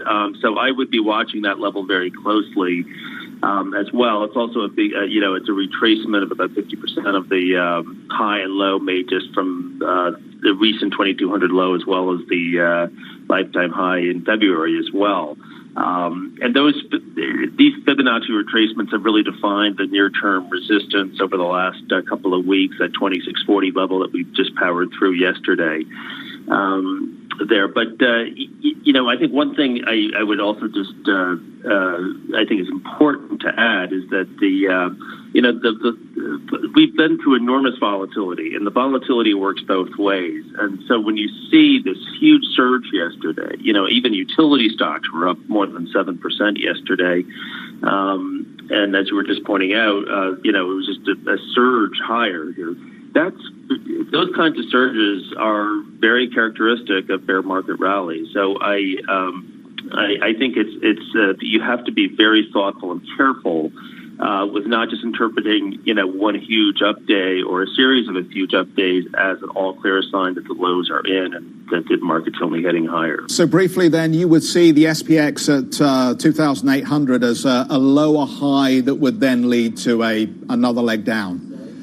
Right, exactly. And if you measure that, from 2,200 to 2,800, that's certainly a very impressive gain. But we saw that exact movie before back in 2008, a really nice 25, 28% rally off the lows, which then gave way to ultimately much lower lows, back into the 666 in March 2009. So, yes, I think there's a very real case that at the least we should retest the 2,200 level that we reached a couple of weeks ago.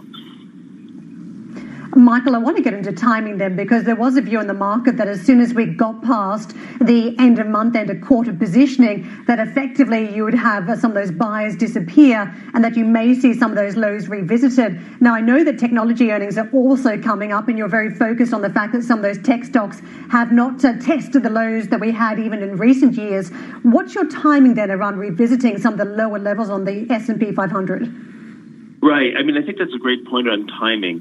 What we've seen here, and part of the reason why the market rallied so strongly yesterday, was really just simply because the COVID-19 curves were flattening in Europe, and you could start sort of getting some real context for how bad the medical damage, if you will, is going to be domestically here in the U.S. as well as Europe. But there is we haven't even gotten to these other sort of unknowns, which is what's really going to be happening to earnings. And you're right, I have highlighted the tech sector because it's been remarkable. It's performed better than utilities and to the volatility. And it's not just large cap tech, which has fantastic balance sheets. It's also the smaller cap tech and the smaller growth indices have outperformed their value peers dramatically. And I think it's just very important to recognize that investors have made a lot of money in technology shares over the last 2 or 3 years, and we haven't really seen any capitulation selling in those. If you draw a channel on, for example, on the XLK, that big tech ETF here in the U.S., we never got to the bottom of that 5-year channel, which we did get to in December of 2018. So I do think that there's another leg to come down in tech shares particularly, and I think that may come with earnings, which are just 2 or 3 weeks away. So I think we're between phases in this volatility event, and the next one will really be getting a better context for how top lines and operating margins can really contract here, Michael, substantially. Appreciate the analysis. Thank you for joining us this morning. Michael Purvis, the CEO of Tallback and Capital Advisors. Karen, thank you. We will see you tomorrow. And we're wrapping up Worldwide Exchange. Steve, let's give you the final word. You're at the hospital where Boris Johnson is currently receiving oxygen. Yeah, and of course, UK Prime Minister is in intensive care. Huge concerns over the Prime Minister, huge concerns over the trajectory of this pandemic as well. This is the markets are trying to rally. We'll carry on coverage on Worldwide Exchange coming up after a very short break here on CNBC.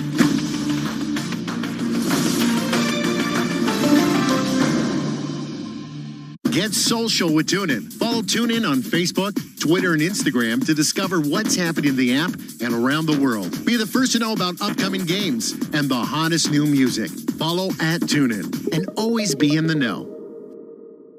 Want to know a great way to discover the latest and greatest sports audio on TuneIn? It's easy. Just make sure push notifications are enabled on your phone to receive recommendations of sports talk radio and podcasts, along with important breaking news updates.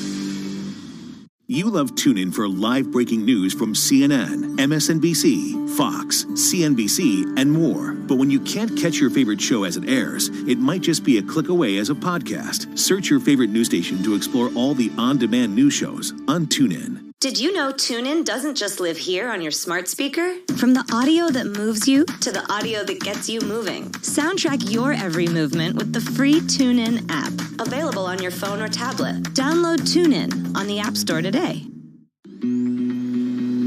With so much of our lives spent at home, are you listening to TuneIn all the ways you could be?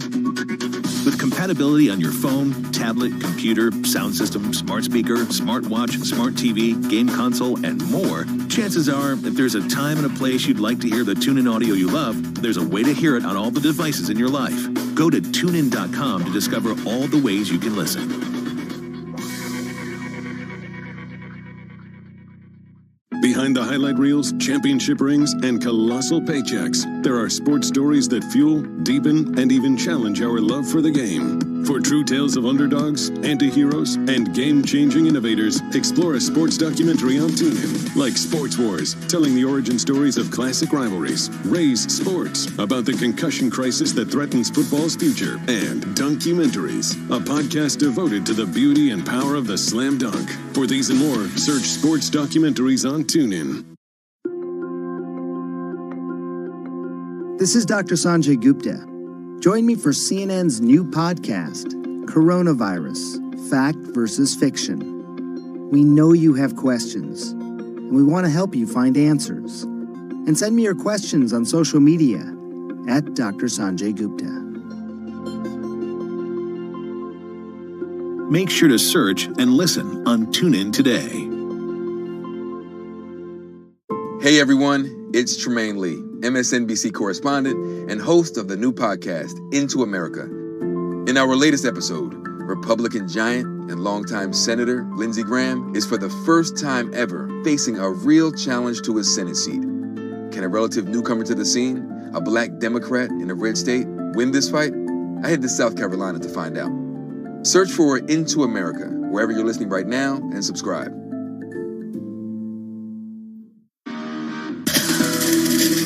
So you have to stay in the market here and continue to dollar cost average if you are able to having the money to do so. You will never, ever know the bottom. You'll never, ever know the top. Consistency is key, but you need time on your side. Money that you paid in less than 3 years would never be in the market to begin with. So I can guarantee you that if you stay in and you just stick with it, 3 years from now, you will be very, very happy that you did. Going for two. Stocks looking to extend yesterday's gain, the massive ones, as President Trump touts the progress of more than a dozen potential COVID-19 vaccines and treatments. Red flags ignored. What the New York Times is saying about one White House official whose early warning about the U.S. outbreak fell on deaf ears. And in the United Kingdom, Boris Johnson taking a turn for the worst as the Prime Minister is admitted into the ICU. It is Tuesday, April 7th, 2020. You are watching CNBC.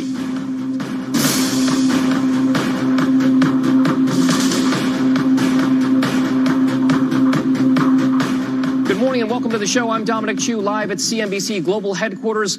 We begin this morning with more breaking news. Stocks set to surge at the opening bell, with the Dow futures indicating that the Dow could open up by another 555 points. That's off the best levels of the pre-market session. The S&P up by an implied 56 points and 140 points more for the NASDAQ. Now, all of this would be normally. It would have been a historic rally for Wall Street, with the Dow surging more than 1,600 points in a single day just yesterday, but it was only the blue chips' best day since March 24th, and only its third biggest point gain ever. Heading into this morning's trade, the Dow and the S&P 500 remain more than 20% below their all-time highs. The Nasdaq just about 19% below its record high, but we were up some 21% for the S&P 500 since the intraday lows that we saw back last month.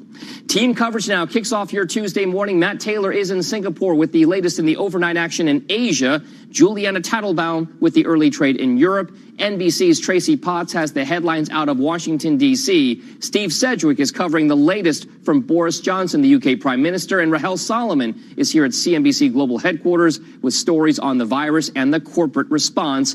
Matt Taylor, we begin with you. Hi there, Don. We did see a mostly positive session across the Asian market today, although a number of these markets are really closing well and truly off of the high point of the session. Let's give you a look at Japan, because we have had some breaking news just in the last few minutes. The Japanese Prime Minister Shinzo Abe declaring a state of emergency in 7 prefectures in Japan, including Tokyo and Osaka. The aim there is to reduce movement by 70 to 80%, and the government also approving as well an emergency economic stimulus package as well. This just crossing, as we speak, around about $1 trillion. So the Japanese market, of course, closed out for the day already, but it was up by about 2% before we've just been getting all of these headlines out of the Japanese Prime Minister. Shanghai back from a break. Of course, it was closed yesterday for a public holiday. We saw some positivity there. Also in Hong Kong as well.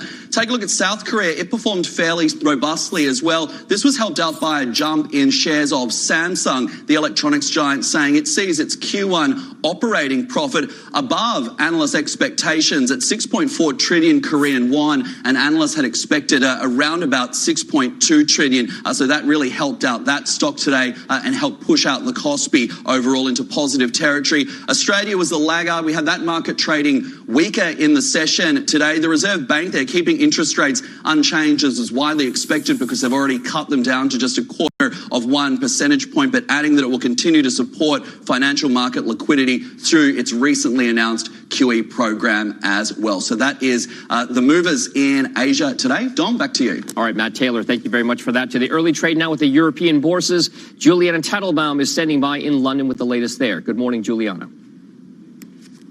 Good morning. Well, European markets are rallying strongly this morning, extending yesterday's gains. The main benchmark yesterday gained 3.7%, and now today we're seeing a really broad-based rally take place. There is a stronger demand for those cyclical parts of the market. Investors here are taking some encouragement from early signals that the pandemic could be easing in parts of Europe, in particular those parts of Europe that have been hardest hit, the likes of Spain and Italy. On the flip side, the more defensive parts of the market are underperforming this morning. So you've got travel and leisure and autos performing very, very strongly as investors put money back into those stocks. On the flip side, healthcare, one of the most defensive parts of the market that's been very well bid over the last few weeks, is underperforming. In addition to some of the macro drivers that are underpinning the strength this morning, some individual stories also in focus, with more companies taking measures to shore up their balance sheets. We had aerospace and defense supplier Thales, for example, cutting its dividend and suspending its outlook. So more measures like that coming through and supporting market sentiment. Back to you.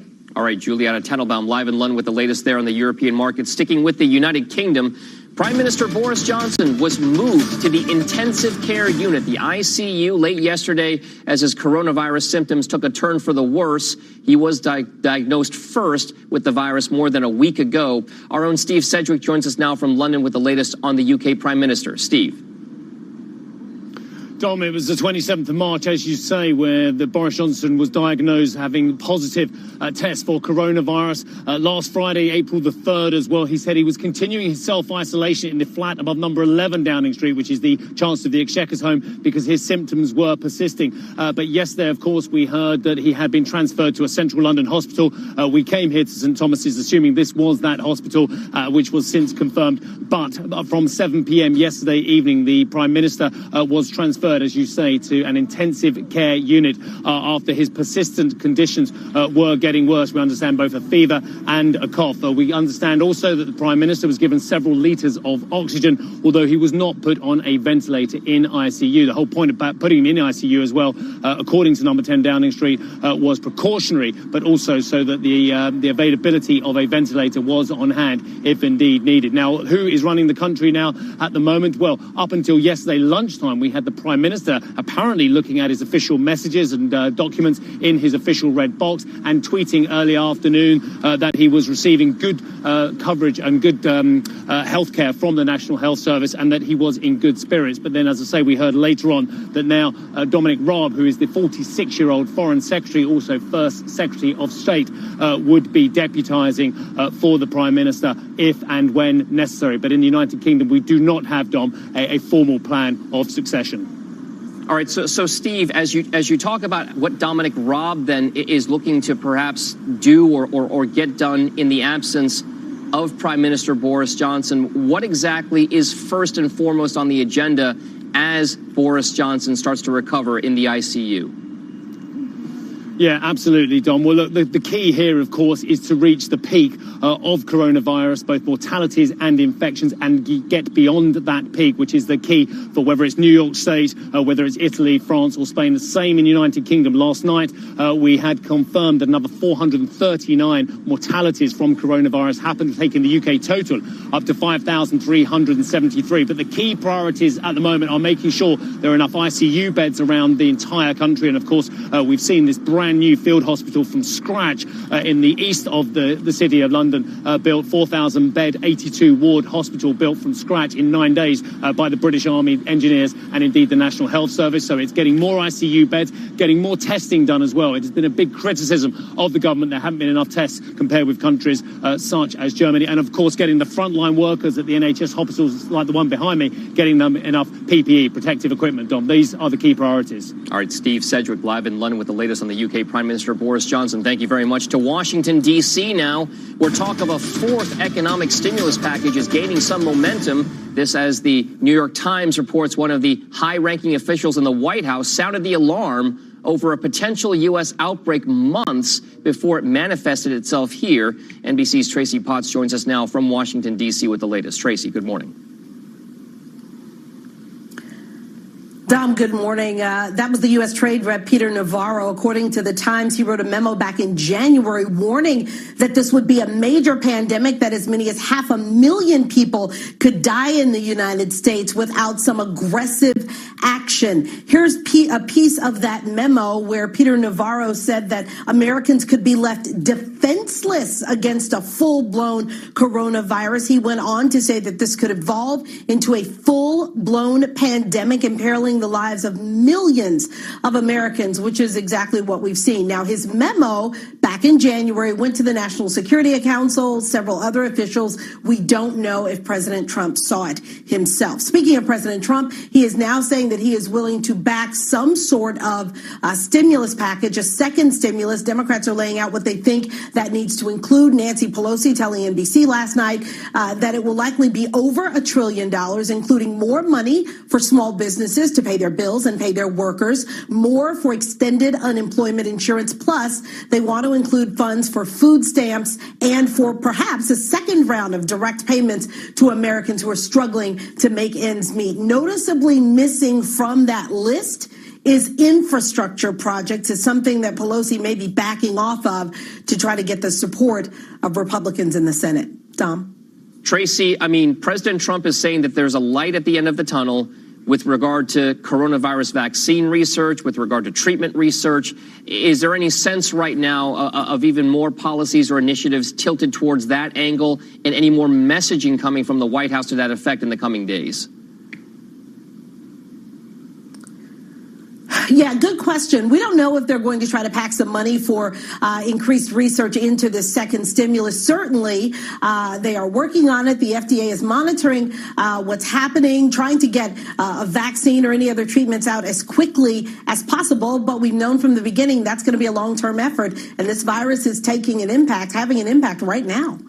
All right, Tracy Potts, thank you very much, live from Washington, D.C. with the latest there. Now, all of this is coming as the U.S. death toll from coronavirus hits 10,000 for the first time ever.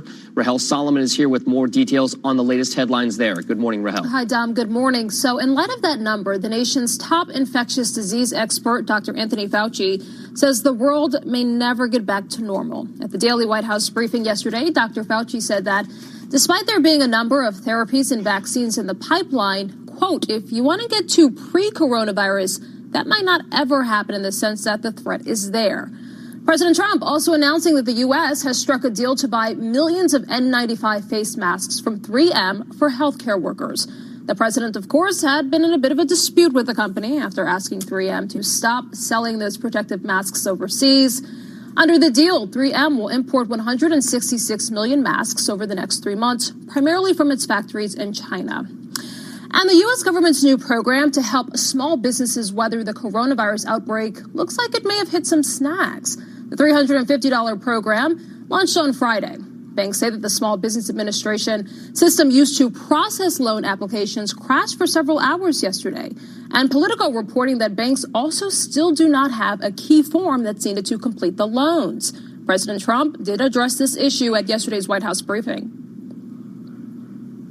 As of today, tens of thousands of small businesses have applied for more than $40 billion in relief under the Paycheck Protection Program. You've all been reading about it, and it's really, it's only been going for a couple of days. It's really been performing well.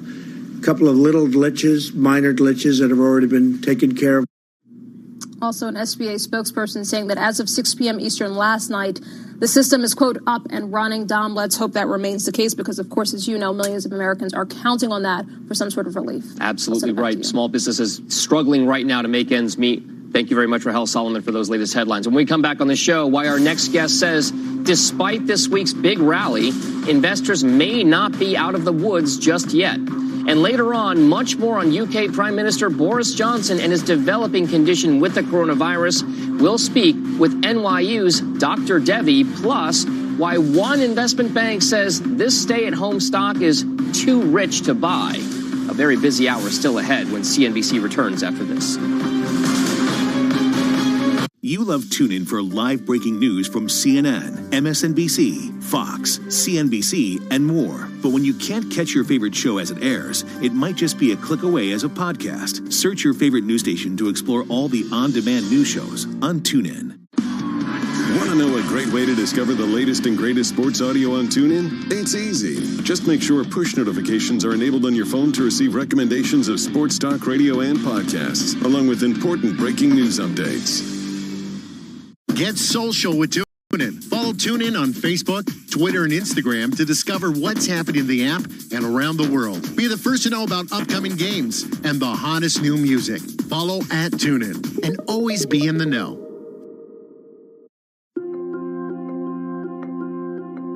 This is Dr. Sanjay Gupta. Join me for CNN's new podcast, Coronavirus, Fact versus Fiction. We know you have questions, and we want to help you find answers. And send me your questions on social media at Dr. Sanjay Gupta. Make sure to search and listen on TuneIn today. Hey everyone, it's Tremaine Lee, MSNBC correspondent and host of the new podcast, Into America. In our latest episode, Republican giant and longtime Senator Lindsey Graham is for the first time ever facing a real challenge to his Senate seat. Can a relative newcomer to the scene, a black Democrat in a red state, win this fight? I head to South Carolina to find out. Search for Into America wherever you're listening right now and subscribe. Not all heroes wear capes, but most wear tights. And here we go. It's underway. Cover on Rowan. Wins. Keep up with everything happening in the wild world of pro wrestling with the TuneIn podcast. For expert analysis of the latest WrestleMania, turn on the WWE podcast. Or listen to the Steve Austin Show for no-holds-barred conversations with wrestling's biggest personalities. It's good to be here tonight. It's an empty building. But for these and more, search sports and scroll down to the world of wrestling. With so much of our lives spent at home, are you listening to TuneIn all the ways you could be? With compatibility on your phone, tablet, computer, sound system, smart speaker, smartwatch, smart TV, game console, and more. Welcome back. U.S. markets are looking to build on yesterday's big gains that saw major averages all across the board rise more than 7%. Futures indicating right now a Dow that would open up by about 550 more points, the S&P up by about 55, and the Nasdaq up by 135. Joining me now is Matt Maley, Chief Market Strategist at Miller Tabak. Matt, this is an interesting move here. There were some folks out there who thought after a massive move like yesterday, we'd see a little bit of a pause. It doesn't seem to be happening that way. Does this mean that the all clear sign is out there? I don't think it does, I'm afraid. One of the things I think is that we're involved in a deleveraging process. It started off with investors deleveraging. I think there'll be several phases of that. But we're going to also see where these companies are starting to deleverage. I mean, a lot of these companies have added a lot of debt over the last 10 years, last 10 to 12 years, adding a lot of leverage to their portfolios. The problem is so much of that went to issues that aren't going to help them service that debt. In other words, stock buybacks. And so we just don't have that. I think as we go into recession, unlike we had in 2018, you'll see companies deleverage, and therefore we'll see another wave down. So I'm curious, the deleveraging process, the kind of washout, the forced selling, all of that seems like it already happened. And in the meantime, portfolios may have repositioned. Is it still the case that portfolios are aggressively long or levered long and that they need to unwind, or is that part pretty much behind us? Well, I think a lot of that has already been done. There's no question. So that's why I'm really concerned about it. I mean, we saw that in 2018 where we just had that one whoosh. The market got knocked down, and then everything came back nicely. The problem is when we go into recession, the economy also has to delever. And again, there's a lot of people don't realize how much the economy had levered up during the last 10 or 12 years. That's number one. Number two, we also usually, when you have a bear market rather than just a correction, usually get several waves of liquidation. We certainly saw that in 2008. We saw that in 2000, where the market rallied and recovered, retraced 50% of the initial sell-off, only to roll back over and make a new low. And I think the chances of that happening are very high. Again, that should take the S&P this time up to 2,800 before it retraced 50% of the initial sell-off. And then we roll back over and retest and probably undercut that low by a little bit. This is going to be much more than just a correction, and therefore the deleveraging process will take longer to play out, even though it will probably happen a lot quicker than it has in past bear markets. All right, so let's talk about. So you laid out a construct that is in your opinion, your base case scenario. Then how exactly do you navigate that? What are you buying? What are you selling? What are you waiting for? And what are you aggressively positioning for as well? Well, one of the things you can't do is wait and hope to catch that exact bottom. So what I've been saying for the last couple of weeks is to buy for investors to go in to really well-run companies with good balance sheets, good managements, and buy them on a strict scale down basis. And I don't mean saying you buy a little bit here and then buy another down 1%. You buy some at the lows, which I was saying, and then you look to buy maybe another down 5% rather than just down 1%. Then another 5%. Down there. Now, you're never going to buy everything you want to buy, but you're going to build a nice base at a time when people are really starting to sell. I mean, most bear markets have a rally, just like the one I think we're starting right now, that gets people to say, "Oh, this is it. We're going to get back in." Sure. Then it fails, and that's what really gets the capitulation, where people finally say, "I give up." All right, Matt Maley, thank you very much for those market thoughts. We appreciate it. Well, still on deck for the show, another hit for Boeing as it halts plane production at a key U.S. factory. We'll be right back. Today's big number, 8.24%. That's how much the Russell 2000 jumped yesterday. But despite the gain, the small caps are still down 33.6% from its 52-week intraday high. Given all the extra time spent at home these days, are you using TuneIn in all the ways you could be? With hundreds of compatible devices, including smart speakers like Sonos, Bose, and Roku, and smart assistants like Alexa and Google Home, there's always a way to listen to the audio you love. Go to TuneIn.com to discover all the ways to listen. Keep up with everything happening in the wild world of pro wrestling with a TuneIn podcast. For expert analysis straight from the WWE to Steve Austin's no-holds-barred conversations with wrestling's biggest personalities, search sports and scroll down to the world of wrestling to listen. You love TuneIn for live breaking news from CNN, MSNBC, Fox, CNBC, and more. But when you can't catch your favorite show as it airs, it might just be a click away as a podcast. Search your favorite news station to explore all the on-demand news shows on TuneIn. Get social with TuneIn. Follow TuneIn on Facebook, Twitter, and Instagram to discover what's happening in the app and around the world. Be the first to know about upcoming games and the hottest new music. Follow @TuneIn and always be in the know. Not all heroes wear capes, but most wear tights. And here we go, now it's underway. Cover on Rowan, wait a second. Keep up with everything happening in the wild world of pro wrestling with a TuneIn podcast. For expert analysis of the latest WrestleMania, turn on the WWE podcast. Or listen to the Steve Austin Show for no-holds-barred conversations with wrestling's biggest personalities. It's good to be here tonight. It's an empty building. For these and more, search sports and scroll down to the world of wrestling. Hey everyone, it's Tremaine Lee, MSNBC correspondent and host of the new podcast, Into America. In our latest episode, Republican giant and longtime Senator Lindsey Graham is for the first time ever facing a real challenge to his Senate seat. Can a relative newcomer to the scene, a black Democrat in a red state, win this fight? I head to South Carolina to find out. Search for Into America wherever you're listening right now and subscribe.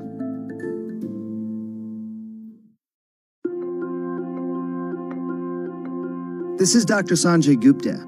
Join me for CNN's new podcast, Coronavirus, Fact versus Fiction. We know you have questions, and we want to help you find answers. And send me your questions on social media at Dr. Sanjay Gupta. Make sure to search and listen on TuneIn today. Or 24. Welcome back. S&P 500 pre-market gainers right now showing some signs of life here. We are seeing some moves there as soon as we flash them up, but maybe not. All right, there we go. Carnival and some others coming up there. Well, Amazon is cracking down on people who violate social distancing policies at its warehouses. According to a document obtained by CNBC, the company started notifying employees recently they could face disciplinary action. An Amazon spokesperson confirming the first violation will result in a written warning and a second could actually get them fired.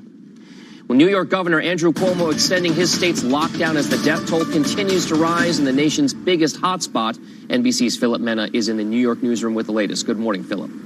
Hi, Dom. Good morning. Yeah, Governor Andrew Cuomo is extending the New York on-pause order through April 29th in a desperate bid to slow the spread of coronavirus. The pandemic has already killed nearly 5,000 people in the state. The extended order means non-essential workers will have to remain home for at least another 3.5 weeks. Meanwhile, a new temporary hospital facility is opening at the USTA Billie Jean King Tennis Center in Queens. Crews have transformed 12 courts into a space that can handle up to 350 patients. It's expected to reach max capacity over the next 2 weeks. And the U.S. Navy hospital ship docked in New York will also begin treating coronavirus patients. The USNS Comfort was originally going to treat non-virus trauma cases in the city. The move adds another 1,000 hospital beds to help battle the pandemic. Tom, back to you. All right, Philip Mena, thank you very much for those updates. When we come back on the show, a wild ride for oil as OPEC Plus moves closer to an agreement over output cuts, but there's a catch that could derail the whole thing. Plus, why President Trump is taking issue with India over its coronavirus response. CNBC is back right after this. Given all the extra time spent at home these days, are you using TuneIn in all the ways you could be? With hundreds of compatible devices, including smart speakers like Sonos, Bose, and Roku, and smart assistants like Alexa and Google Home, there's always a way to listen to the audio you love. Go to TuneIn.com to discover all the ways to listen. Want to know a great way to discover the latest and greatest sports audio on TuneIn? It's easy. Just make sure push notifications are enabled on your phone to receive recommendations of sports stars. People who know BDO. It's a familiar story. Allergies ruining your sleep and next day too. Taking Zysol at night relieves allergies while you sleep, so you wake refreshed. Plus, it works faster than Claritin, and on first dose provides the same relief as Zyrtec at nearly half the size. Be wise all, take Zysol at night. It's a challenging market. Edward Jones is well aware of that, which is why we're ready to listen and ready to help you find opportunity. So, let's talk. Edward Jones, it's time for investing to feel individual.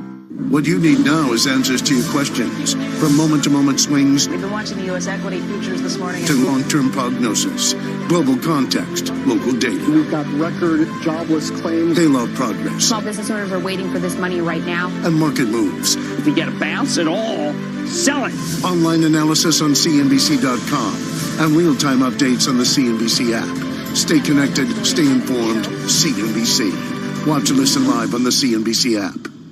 You love TuneIn for live breaking news from CNN, MSNBC, Fox, CNBC, and more. But when you can't catch your favorite show as it airs, it might just be a click away as a podcast. Search your favorite news station to explore all the on-demand news shows on TuneIn. Did you know TuneIn doesn't just live here on your smart speaker? From the audio that moves you to the audio that gets you moving. Soundtrack your every movement with the free TuneIn app. Available on your phone or tablet. Download TuneIn from the App Store today. Get social with TuneIn. Follow TuneIn on Facebook, Twitter, and Instagram to discover what's happening in the app and around the world. Be the first to know about upcoming games and the hottest new music. Follow @TuneIn and always be in the know. Keep up with everything happening in the wild world of pro wrestling with a TuneIn podcast. For expert analysis straight from the WWE to Steve Austin's no-holds-barred conversations with wrestling's biggest personalities, search sports and scroll down to the world of wrestling to listen. Stocks looking to build on yesterday's solid gains, with Dow futures pointing to a triple-digit higher open. This as new signs of hope emerge around coronavirus, while a new CNBC poll reveals a growing number of Americans are increasingly worried about the outbreak. Amid those fears, increasing momentum for more stimulus measures as the Trump administration and lawmakers mull another rescue package. It's Tuesday, April 7th, 2020. You are watching CNBC.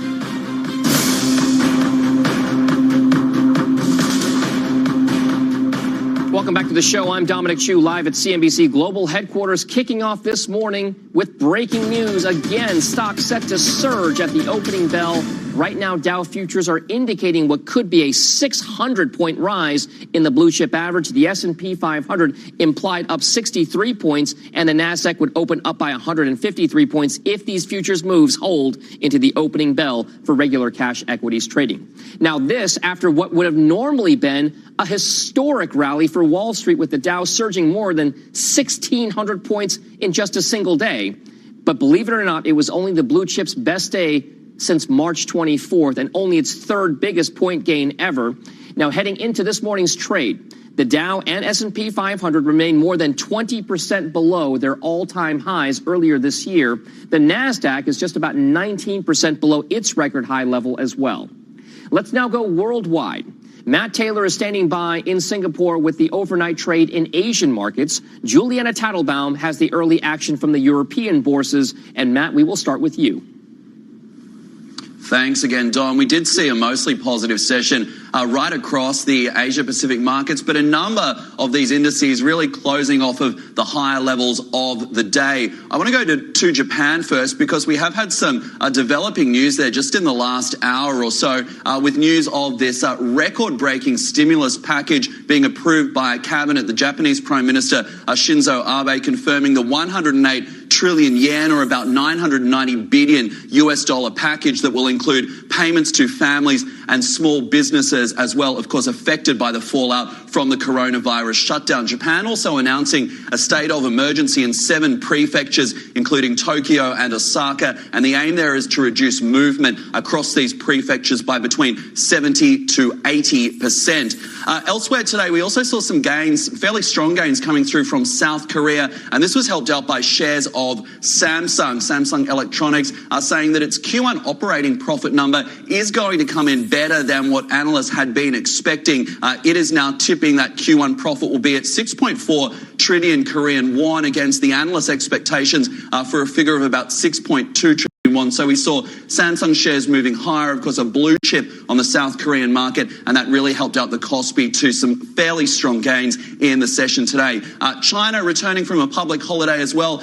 It managed to move higher, of course, was closed out for the session yesterday, but up by better than 1%. Don, back to you. Taylor, thank you very much for that update on the Asian trade. To the early trade in Europe now. Juliana Tattlebaum is standing by. Juliana, good morning. Morning, Dom. Well, European markets are extending gains this morning after yesterday the main benchmark gained about 3.7%. Today, Germany is leading the way higher. And when we look at the sectors, it's fairly broad-based, the strength that we're seeing come through. The cyclical sectors, though, are outperforming. So some of those sectors that were hardest hit in recent weeks, travel and leisure and autos getting a particularly strong bid from investors. On the flip side, the underperforming parts of the market are those more defensive baskets. So healthcare and food and beverage stocks are underperforming. More companies today coming out with measures to shore up their balance sheets. A couple of examples, the aerospace and defense supplier Thales has come out, suspended its outlook for the year and cut its dividend. Also in the airline space, low-cost carrier EasyJet has come out saying they've secured new funds from the UK Treasury. So companies taking more measures themselves to ensure they have the cash to withstand the continued fallout from coronavirus and the lockdowns. One more metric for you. The Eurostoxx volatility index has hit its lowest level in a month this morning, just signaling how much calm has come over European markets this morning as investors put their money back to work in the stock market. John. All right, Juliana Tattlebaum, thank you very much for that update on the European markets. Turning now to energy. Oil prices right now, they have been volatile as of late, but you can see here, U.S.-based crude benchmarks right now up by 3.5%. You can see about $27.06. World benchmark Brent crude prices up about 2.5%, $33.89 the last trade there. Now, new hopes this morning, the world's biggest oil producers will actually agree to an output cut at a meeting set for this Thursday. According to reports, Saudi Arabia and Russia will agree to that move after flooding the crude market with extra supply just in recent weeks.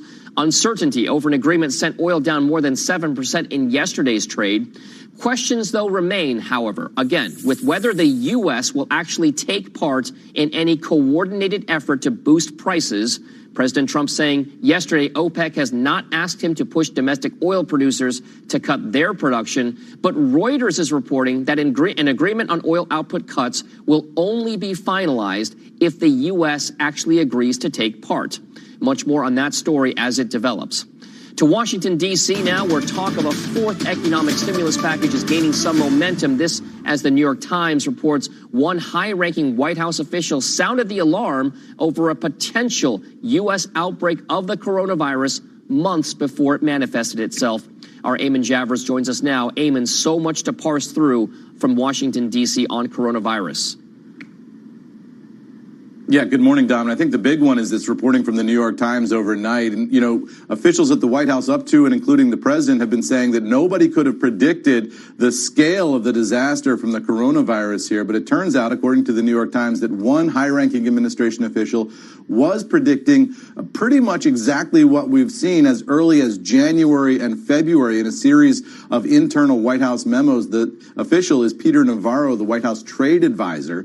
He wrote these memos in January and February. Listen to the one that he wrote in February detailing the scale of the disaster he thought the United States could face. He said there's an increasing probability of a full-blown COVID-19 pandemic that could infect as many as 100 million Americans with a loss of life, as many as 1.2 million souls. Navarro at the time was suggesting that this could cost the economy trillions of dollars and said that the main action the United States needed to take was a ban on travel to China for up to 12 months. Now, some White House officials see Navarro as the ultimate China hawk inside the administration, so these memos may have been dismissed by other White House officials as just Peter being Peter, in the sense that He was latching on to events in the news to back up his case, his sort of anti-China case inside the White House. In any case, the administration did not seize on those back in January and February aggressively. The White House has said that it was simply impossible to see this coming at the time. But Navarro's memo, Dom, is fascinating because it goes on to detail the lack of PPE, personal protective equipment, that the United States faced and the need to ramp up on supplies. So perhaps a missed opportunity on that one, Dom. So Eamon, I mean, we've also got new kind of data coming out with regard to just how much people are affected by this. We've got a new CNBC Change Research States of Play survey looking at the economy. Eamon, just tell us what exactly those particular survey results tell us about how Americans feel about their own economic stability. Well, you see the change in attitudes inside the White House from those memos being more or less ignored earlier in the year to the action that we're seeing now. The same thing is playing out in the general public. Take a look at some of these findings from the survey. Fascinating results on just how quickly all of this has changed in terms of public perception. If you look back to March 11th, rather, you look at the job market survey here. This is a battleground state poll.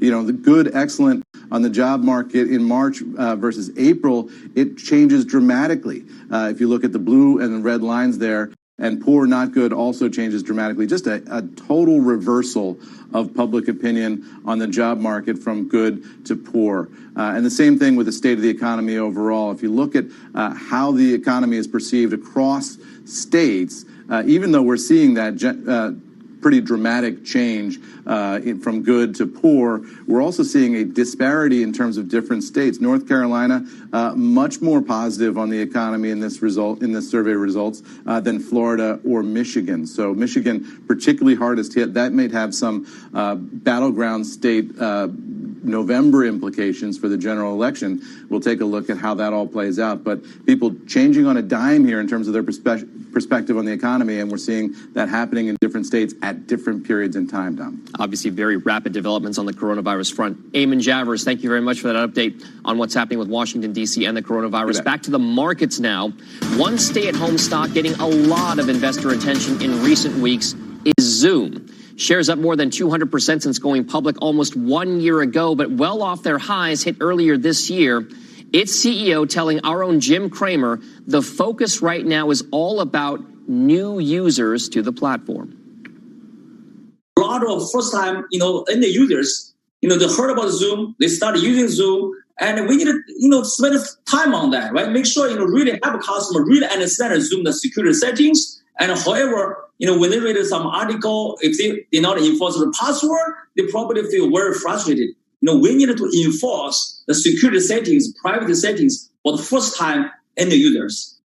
All right, that was last night on Mad Money with Jim Cramer. But my next guest says the stock has more room to fall even from here, downgrading the shares to an underperform rating. Joining me now on the CNBC Newsline is Credit Suisse Managing Director covering software, Brad Zelnick. Brad, thank you very much for joining us this morning. It's hard to believe. We've changed a paradigm of work in just a month, and many of these companies like Zoom have been riding high. What exactly is now the situation involving Zoom and why you downgraded it? Absolutely, and thanks for having me this morning, Dom. Bottom line, this is a tactical downgrade that we've made here based on valuation, as Zoom is no doubt a great company, and they're doing something right now for our society for which we should all be grateful. But at nearly 40 times revenue, we believe the risk-reward in the stock skews to the downside at this point. And let me say that again, Dom. That's 40 times calendar year 20 revenue, not earnings, not cash flow. It's the most expensive name in software. Even if we look at our most optimistic scenarios, it's still the most expensive of anything else that we look at. And we just don't think it warrants ownership at this point. We see downside to our $105 target price, and even lower than that in some of our gray sky scenarios. So Brad, I mean, it's interesting you bring this up because I, like many millions of Americans out there, have now looked at other video conferencing platforms. We've used Google Hangouts more. My daughter's class is now starting to do classroom Zooms. I know that I don't pay for any of those services. How exactly is Zoom going to capitalize on this kind of a move around coronavirus and actually make money off it? I'm still not a paying customer, but I use the platform. And that's exactly the right question that people should be asking, Dom. Zoom is one of the superheroes of the current global health crisis. My children as well are being virtually schooled here using the Zoom platform, and they've talked about a 20-fold increase in usage since December. But we all need to ask ourselves, excuse me, how many of your 50 closest friends that you invite to a Zoom cocktail party is the company going to be able to actually monetize? At best, maybe it's the one host of that party for a list price of $15 or $20 a month. Conversely, if we look at the New York City Department of Education, which coincidentally, just over this weekend, we'd all heard put a pause on the use of Zoom for all 300,000 students. And even in the case where you have a teacher that's teaching a classroom of 30 students, at best, they might monetize that one student, or excuse me, that one teacher. So keep in mind, if we look at what Zoom was just months ago, this was the greatest, most disruptive corporate video communications platform. And we're now, we're on average, maybe you have half a dozen people attending a meeting. And again, keep in mind, every single one of those attendees outside of the host doesn't need to pay. So that's our call here today, where you see a lot of the incremental consumption coming from both free users for social gatherings, education, and we think that the conversion isn't going to match where the stock is. Brad, just a couple seconds left here before we let you go. You cover a lot of software companies that are related to what's happening with coronavirus right now. What then is your favorite pick going forward? I would tell you that I think right here and now, there's no way that we don't come out the other side of this crisis, where many of the trends we've already seen propelling software for the last couple of years just seem to accelerate. There's no doubt in our minds that cloud doesn't become more important as the workforce is more distributed, and we think there's no better way to play that right here and now than to own Microsoft. We see Microsoft's commercial cloud business as a $100 billion business in the next 4 or 5 years. Sure. And with double-digit earnings growth, at a very reasonable multiple, we think that's what you want to own right here and now. All right, Brad Zelnick with the call on Zoom and Microsoft. Thank you very much for joining us this morning, giving us your thoughts. We appreciate it. Coming up on the show, President Trump ramping up his war of words with India over one drug seen as needed in the fight against coronavirus. And as we head out to break, Allstate announcing it will return more than $600 million in premiums, insurance premiums, to customers amid the virus outbreak. The company citing the fact that Americans are just simply driving less and staying home more for that particular move. Allstate Chairman and CEO Thomas Wilson will have more on that. Squawk Alley, 11:30 a.m. Eastern Time this morning. CNBC is back right after this. Get social with TuneIn. Follow TuneIn on Facebook, Twitter, and Instagram to discover what's happening in the app and around the world. Be the first to know about upcoming games and the hottest new music. Follow @TuneIn and always be in the know. Want to know a great way to discover the latest and greatest sports audio on TuneIn? It's easy. Just make sure push notifications are enabled on your phone to receive recommendations of sports talk radio and podcasts, along with important breaking news updates. You love TuneIn for live breaking news from CNN, MSNBC, Fox, CNBC, and more. But when you can't catch your favorite show as it airs, it might just be a click away as a podcast. Search your favorite news station to explore all the on-demand news shows on TuneIn. Did you know TuneIn doesn't just live here on your smart speaker? From the audio that moves you to the audio that gets you moving. Soundtrack your every movement with the free TuneIn app. Available on your phone or tablet. Download TuneIn from the App Store today. Did you know TuneIn doesn't just live here on your smart speaker? From the audio that moves you to the audio that gets you moving. Soundtrack your every movement with the free TuneIn app. Available on your phone or tablet. Download TuneIn on the App Store today. This is Dr. Sanjay Gupta. Join me for CNN's new podcast, Coronavirus, Fact versus Fiction. We know you have questions, and we want to help you find answers. And send me your questions on social media at Dr. Sanjay Gupta. Make sure to search and listen on TuneIn today. Not all heroes wear capes, but most wear tights. And here we go. Now it's underway. Cover on Rowan. Wait a second. Keep up with everything happening in the wild world of pro wrestling with the TuneIn podcast. For expert analysis of the latest WrestleMania, turn on the WWE podcast. Or listen to the Steve Austin Show for no-holds-barred conversations with wrestling's biggest personalities. It's good to be here tonight. It's an empty building. For these and more, search sports and scroll down to the world of wrestling. Hey everyone, it's Tremaine Lee, MSNBC correspondent and host of the new podcast, Into America. In our latest episode, Republican giant and longtime Senator Lindsey Graham is for the first time ever facing a real challenge to... Thank you. Welcome back to the show. The death toll in the United States from the coronavirus has now crossed 10,000, but some hotspots are beginning to show some signs of progress and improvement in combating the virus. Rahel Solomon has more on the outbreak. Rahel. Hi, good morning, Dom. So President Trump is turning up the pressure on India to release more of a drug that the president has touted in the fight against COVID-19. The president is calling on the country to give the U.S. its orders of the anti-malaria drug hydroxychloroquine, saying that there may be consequences if it doesn't. I spoke to him Sunday morning, called him, and I said, we'd appreciate your allowing our supply to come out. If he doesn't allow it to come out, that would be okay. But, of course, there may be retaliation. Why wouldn't there be? Turning to Boeing, it's bringing its U.S. commercial plane production to a halt following the closing of its South Carolina facility. The company is making the temporary move at that plant where 787 Dreamliners are built, and this is after the state's governor ordered more residents to stay at home. Boeing had already suspended production at its facility near Seattle. And finally, Fiat Chrysler is looking to reopen its plants in the U.S. and Canada on May 4th. Fiat, along with Ford and GM, agreed to temporarily shut down operations at all North American factories due to workers' fears about the coronavirus. Tom, I'll send it back to you. All right, thank you very much, Rahel Solomon. To the United Kingdom now, where Prime Minister Boris Johnson was moved to the intensive care unit, the ICU, late yesterday as his coronavirus symptoms took a turn for the worse. He was first diagnosed with the virus more than a week ago. For more now, I'm joined by Dr. Devi Nampia-Parampil, Clinical Associate Professor, NYU School of Medicine. Dr. Devi, as she's better known. First of all, this whole idea that Boris Johnson, a world leader of a developed market country, is now in an intensive care unit, what exactly should that tell us about how serious this virus really is? Well, his situation is concerning. There are a couple reasons why people get moved to the ICU, first of all. So sometimes it can be because they need life support measures. Now, that could be invasive or it could be non-invasive.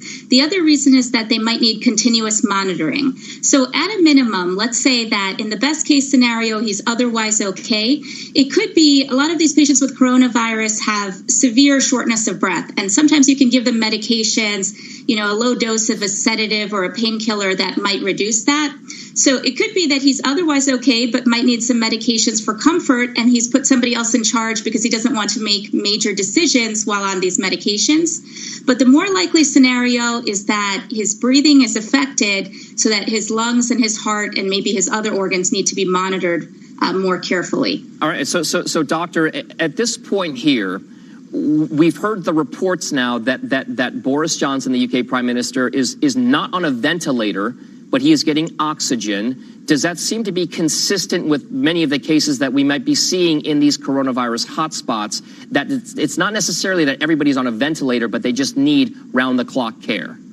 Exactly. So that could definitely be the case. I mean, people can benefit from oxygen. Here in the U.S., I know of cases where people are actually given the oxygen tank and then sent home, and then they report in or check in periodically. So I think it's a little bit more serious than that. Obviously, they might be taking more precautions because he's a world leader. But I would say, just given the general scenario of people who are in the ICU, the heart and lungs work together to take oxygen around the body to the brain, especially. So he probably needs more monitoring in terms of his oxygen levels, and he might need some non-invasive ventilation, which can also be done. Or they're also giving him medications to support the heart in that task, and then watching to see how the blood pressure, the heart rate, and all these vital signs are doing along with that. Sure. All right, Dr. Devi, while we have you here, Following developments now in New York State, where the death toll has now surpassed 600, we've got more cities, more counties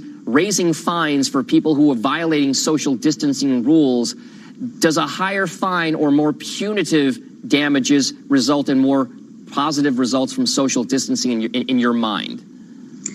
Well, I think that's the goal that we want to achieve. I'm not sure if this will actually do that. So right now, in New York, this is such a hot spot. People know that they should be social distancing. So the reason that they're not is probably something powerful. I mean, some of the reports we're getting are about funerals. So people want to mourn. They're having these religious ceremonies. My opinion is people might be going outside because they're struggling with other things: depression, loneliness, anxiety. I know of people who are having suicidal ideations in the middle of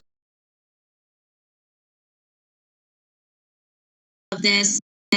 Could be issues with addiction. I mean, I'm sure drug dealers are out doing business at this time because the opioid crisis, it didn't go away just because the coronavirus also came to be a crisis. So I'm not sure if the fines are the most effective way, first, because of the people involved. And second, in terms of law enforcement, our first responders are used to saving lives, and especially at this time, they're seeing death all around them. So I'm not sure if they will actually go after people to ticket them for congregating in groups. It seems counterintuitive. All right, a lot of ripple effects to keep an eye on. Dr. Debbie, thank you very much for joining us this morning, and good luck to you and all of your colleagues at NYU. Thank you. Well, on deck for the show, futures pointing to solid gains as stocks look to build on yesterday's momentum. BTIG's Julian Emanuel breaks down where you need to be investing. We are back in just a moment. Want to know a great way to discover the latest and greatest sports audio on TuneIn? It's easy. Just make sure push notifications are enabled on your phone to receive recommendations of sports talk radio and podcasts, along with important breaking news updates. Like what you're listening to? Want to make getting back to it easier? Use the favorite button to keep track of the stations and podcasts you love on TuneIn. Just tap or click the heart icon to add it to your favorites. Then find all your go-to audio under the Favorites tab. Pretty easy, right? Get social with TuneIn. Follow TuneIn on Facebook, Twitter, and Instagram to discover what's happening in the app and around the world. Be the first to know about upcoming games and the hottest new music. Follow @TuneIn and always be in the know. Not all heroes wear capes, but most wear tights. And here we go. Now it's underway. Cover on Rowan. Win. Keep up with everything happening in the wild world of pro wrestling with a TuneIn podcast. For expert analysis of the latest WrestleMania, turn on the WWE podcast. Or listen to the Steve Austin Show for no-holds-barred conversations with wrestling's biggest personalities. It's good to be here tonight. It's an empty building. For these and more, search sports and scroll down to the world of wrestling. You love listening to ESPN Radio live on TuneIn, but did you know you can also listen to favorite ESPN shows on demand? Get the latest takes from Stephen A. Smith, dynamic duos all over the place, Dan LeBatard, and Garlic and Wingo when it fits your schedule. And listen to episodes of Pardon the Interruption. Pardon the interruption, but I'm Israel Gutierrez, and I love hosting the show. It's my humble... Around the Horn and Highly Questionable as podcasts anytime you want. Search ESPN to see all the podcasts on TuneIn. Hey everyone, it's Tremaine Lee, MSNBC correspondent and host of the new podcast, Into America. In our latest episode, Republican giant and longtime Senator Lindsey Graham is for the first time ever facing a real challenge to municipal bonds. Welcome back to the show. Check out what's happening with futures right now. They are pointing to solid gains, and those stocks are looking to build on yesterday's momentum, with all three indexes surging 7% on hopes that coronavirus crisis in the U.S. is actually stabilizing. Joining us now on the CNBC Newsline with more, Julian Emanuel, BTIG Managing Director and Chief Equity and Derivatives Strategist. I'll ask you, Julian, does the last 2 days worth of action make you feel pretty good about what's happening with markets right now, or is more downside ahead? Well, certainly the response to the fact that, scientifically, we appear to be nearing the apex, particularly in the New York area. We've seen potentially the apex in both Italy and Spain. The market is responding appropriately, certainly given the speed of the decline. We perhaps ideally like to see the gains moderate a little bit more, a little less frantic, but it certainly does make us feel better that the chances are increasing that the March low may have been the low, although we do expect another bout of weakness perhaps as we get it later into the month. Julian, the CBOE volatility index, the VIX, it's not something we talk about often, but in this case here, it's a measure of volatility. At the highs, we were above 80. We're now back down towards the 40s. It's still elevated, but what does that tell you about the current regime with regard to volatility in the markets? So what it actually tells us is that, again, the degree of the frantic selling, the panic selling, really liquidation, even if we do pull back a little bit more, is going to be diminished. And that's sort of part of a healthy base building process. And ideally, we think that if you do pull back, what's likely to happen is the VIX is going to respond less forcefully than it did. And what's important for us is we like to see the S&P 500 VIX trade below the NASDAQ VIX. The NASDAQ tends to be a bit more volatile. And in general, when you see that relationship flip like it does now, it shows that there's a lot of concern out there. But when it mean reverts and the S&P 500 VIX goes lower, that's usually very positive for markets looking out 6 and 12 months. All right, so we've got just a few moments left here. Your favorite and your least favorite sectors or places to invest right now? So we think that, in an environment where the laggards, once the bear market ends, tend to lead, puts us towards financials and energy, particularly if with all the government stimulus, which could end up being close to 20% of global GDP or more, longer-term yields are likely to rise. That's really a very strong case for financials. Sure. We lighten up on consumer staples, which, have really rallied very strongly, giving the hoarding mentality. All right, Julian Emanuel, thank you very much. Always great to get your thoughts. CNBC's breaking market coverage continues right after this break. Want to know a great way to discover the latest and greatest sports audio on TuneIn? It's easy. Just make sure push notifications are enabled on your phone to receive recommendations of sports talk radio and podcasts, along with important breaking news updates. A lot of people aren't aware that TuneIn lets you listen to the same terrestrial stations that you pick up on your FM AM dial, except you can hear them from anywhere. To see all the stations broadcasting in your area, find the local radio section on the home screen. Keep it local with TuneIn.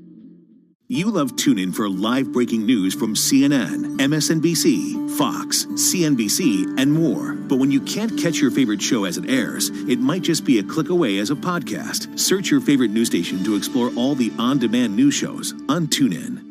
Given all the extra time spent at home these days, are you using TuneIn in all the ways you could be? With hundreds of compatible devices, including smart speakers like Sonos, Bose, and Roku, and smart assistants like Alexa and Google Home, there's always a way to listen to the audio you love. Go to TuneIn.com to discover all the ways to listen. Get social with TuneIn. Follow TuneIn on Facebook, Twitter, and Instagram to discover what's happening in the app and around the world. Be the first to know about upcoming games and the hottest new music. Follow @TuneIn and always be in the know. Hey everyone, it's Tremaine Lee, MSNBC correspondent and host of the new podcast, Into America. In our latest episode, Republican giant and longtime Senator Lindsey Graham is for the first time ever facing a real challenge to his Senate seat. Can a relative newcomer to the scene, a black Democrat in a red state? Squawk Box, divided by distance, united by business. This is the new reality we're all in. Essential breaking news, global market moves, helping you navigate the new normal. Squawk Box, 6 a.m. Eastern. Watch and listen live on the CNBC app. What's interesting about this episode is The Profit, an inside look. All right, let's watch. All new tonight, 10 Eastern. Daily reports on the unique changes and collaborations tech companies are making to help fight COVID-19 and to keep the nation running. Squawk Alley, today. Watch and listen live on the CNBC app.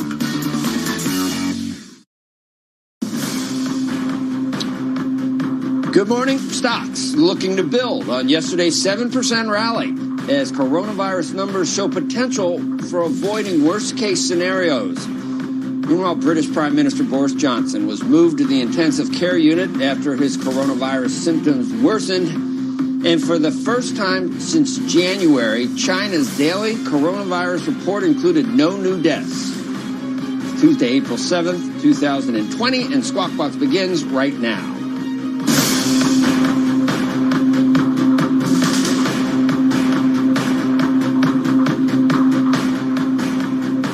Good morning, everybody. I'm Becky Quick along with Joe Kernan and Andrew Ross Sorkin. Let's start out with the markets. As Joe mentioned, Dow was up sharply yesterday. It rose 1,600 points just in the day's session. Investors were encouraged by new data that showed a slowing in the number of U.S. daily cases, although it's a little too early to determine a lasting trend, but hey, we'll take it for right now. Markets yesterday up super sharply. Dow was up by 7.75%. The S&P was up by 7%. And then the NASDAQ was up by 7.3%. And if you check that out and follow what's been happening this morning, we're seeing green arrows once again.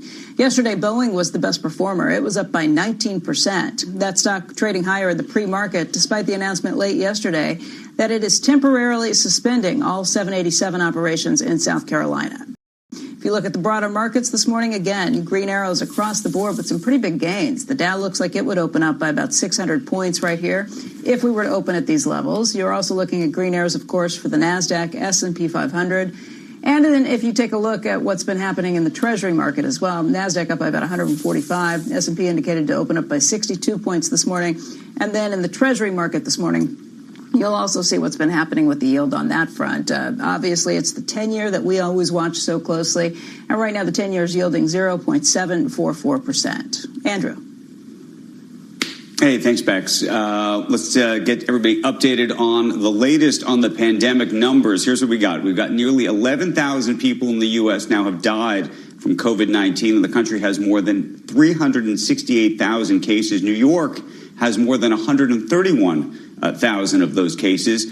New Jersey reaching a grim milestone with more than 1,000 deaths in the state. Overseas, we do have some positive numbers from Italy, which reports its lowest daily number of new cases since March 17th. And Spain reported its lowest number of new cases since March 22nd. Now, overseas, for the second time since January, China reported no new coronavirus deaths in its daily update. The report included 30 new asymptomatic cases and 2 with symptoms. So some more good news for you guys there. Separately, President Trump announcing the U.S. has struck a deal to buy millions of N95 face masks from 3M for healthcare workers. The president had been in a dispute, as you know, we've talked about it on the show, with that company after asking 3M to stop selling those protective masks overseas. Under the deal, 3M will import 166 million of those masks over the next 3 months, primarily from its factories in China. So some good news there. Some less good news on this next story, guys. UK Prime Minister Boris Johnson remaining hospitalized today where he's being treated for the coronavirus. He was transferred to intensive care. That happened yesterday after his condition worsened. A member of his cabinet said the Prime Minister had received oxygen support but wasn't on a ventilator. The Foreign Secretary, Dominic Raab, was designated to take over if Johnson becomes incapacitated. Joe Kernan, how are you? I'm well. How you doing, Andrew? Let's get to Eamon. Trying to hold up. Okay. I'd like to see his rosy cheeks every morning. Not surprisingly, voters are increasingly pessimistic about the economy, as you can imagine. The shift has been rapid, just as rapid, it seems, as the outbreak. We're seeing a sharp drop in sentiment from 3 weeks ago, according to the CNBC Change Research States of Play survey. I didn't even know we had one of those, Eamon, but I'm interested in the results. You join us now with more. Yeah, Joe, that's exactly right. This is a poll of battleground states, and look at the way people's optimism on the economy has really flipped. This is from March 11th to April 3rd, and take a look at this first graphic, and what you see that is in March, 63% of respondents said the economy was good. Now, that's just 40% say it's good or excellent, and 60% say it's poor or not good. So you look at that chart, it's just a total flip of people's attitudes on the economy as the entire nation is shocked by this coronavirus experience. But it's not rolling out through the economy exactly evenly. Different states have different perspectives. Twice as many people in North Carolina saying the state economy is excellent as the average. And you see there it's different. There are different numbers in North Carolina and Florida and in Michigan. So I guarantee you, Joe, the presidential campaigns are going to be looking through all of this type of data in order to see which battleground states might be most impacted by the virus and how that's going to affect the presidential election. Two other interesting tidbits I saw in this polling, the polling results. Donald Trump's performance remains remarkably similar over the period of time. His performance reviews are underwater from Americans. That is slightly more disapprove than approve of him, but it really only changed by about 1 percentage point during the course of this. And then support for social distancing, I thought was fascinating. It's overwhelming support for the social distancing measures across both parties, Democrats and Republicans. Democrats are nearly unanimous in their support for social distancing. Republicans overwhelmingly support social distancing as well, something in the 80% range, but there are about 10 to 15% of Republicans who oppose the idea, don't think it's smart. So you're seeing a variation there, but it's overwhelming national support in both parties for social distancing, guys. Back over to you. Yep, that makes sense. That makes sense, Eamon. And the numbers. I now have a couple of appointment TV times, and that's when Governor Cuomo comes on. I tend to hang on his every word just to see. Obviously, we're local here, and we're watching to see. Just hoping that the healthcare apparatus holds up, and there have been some positive signs. Just the best is the ICU cases, which seem to level off, which may allow. I mean, it's never going to be easy for our healthcare people, but it could be worse. And so I watch that.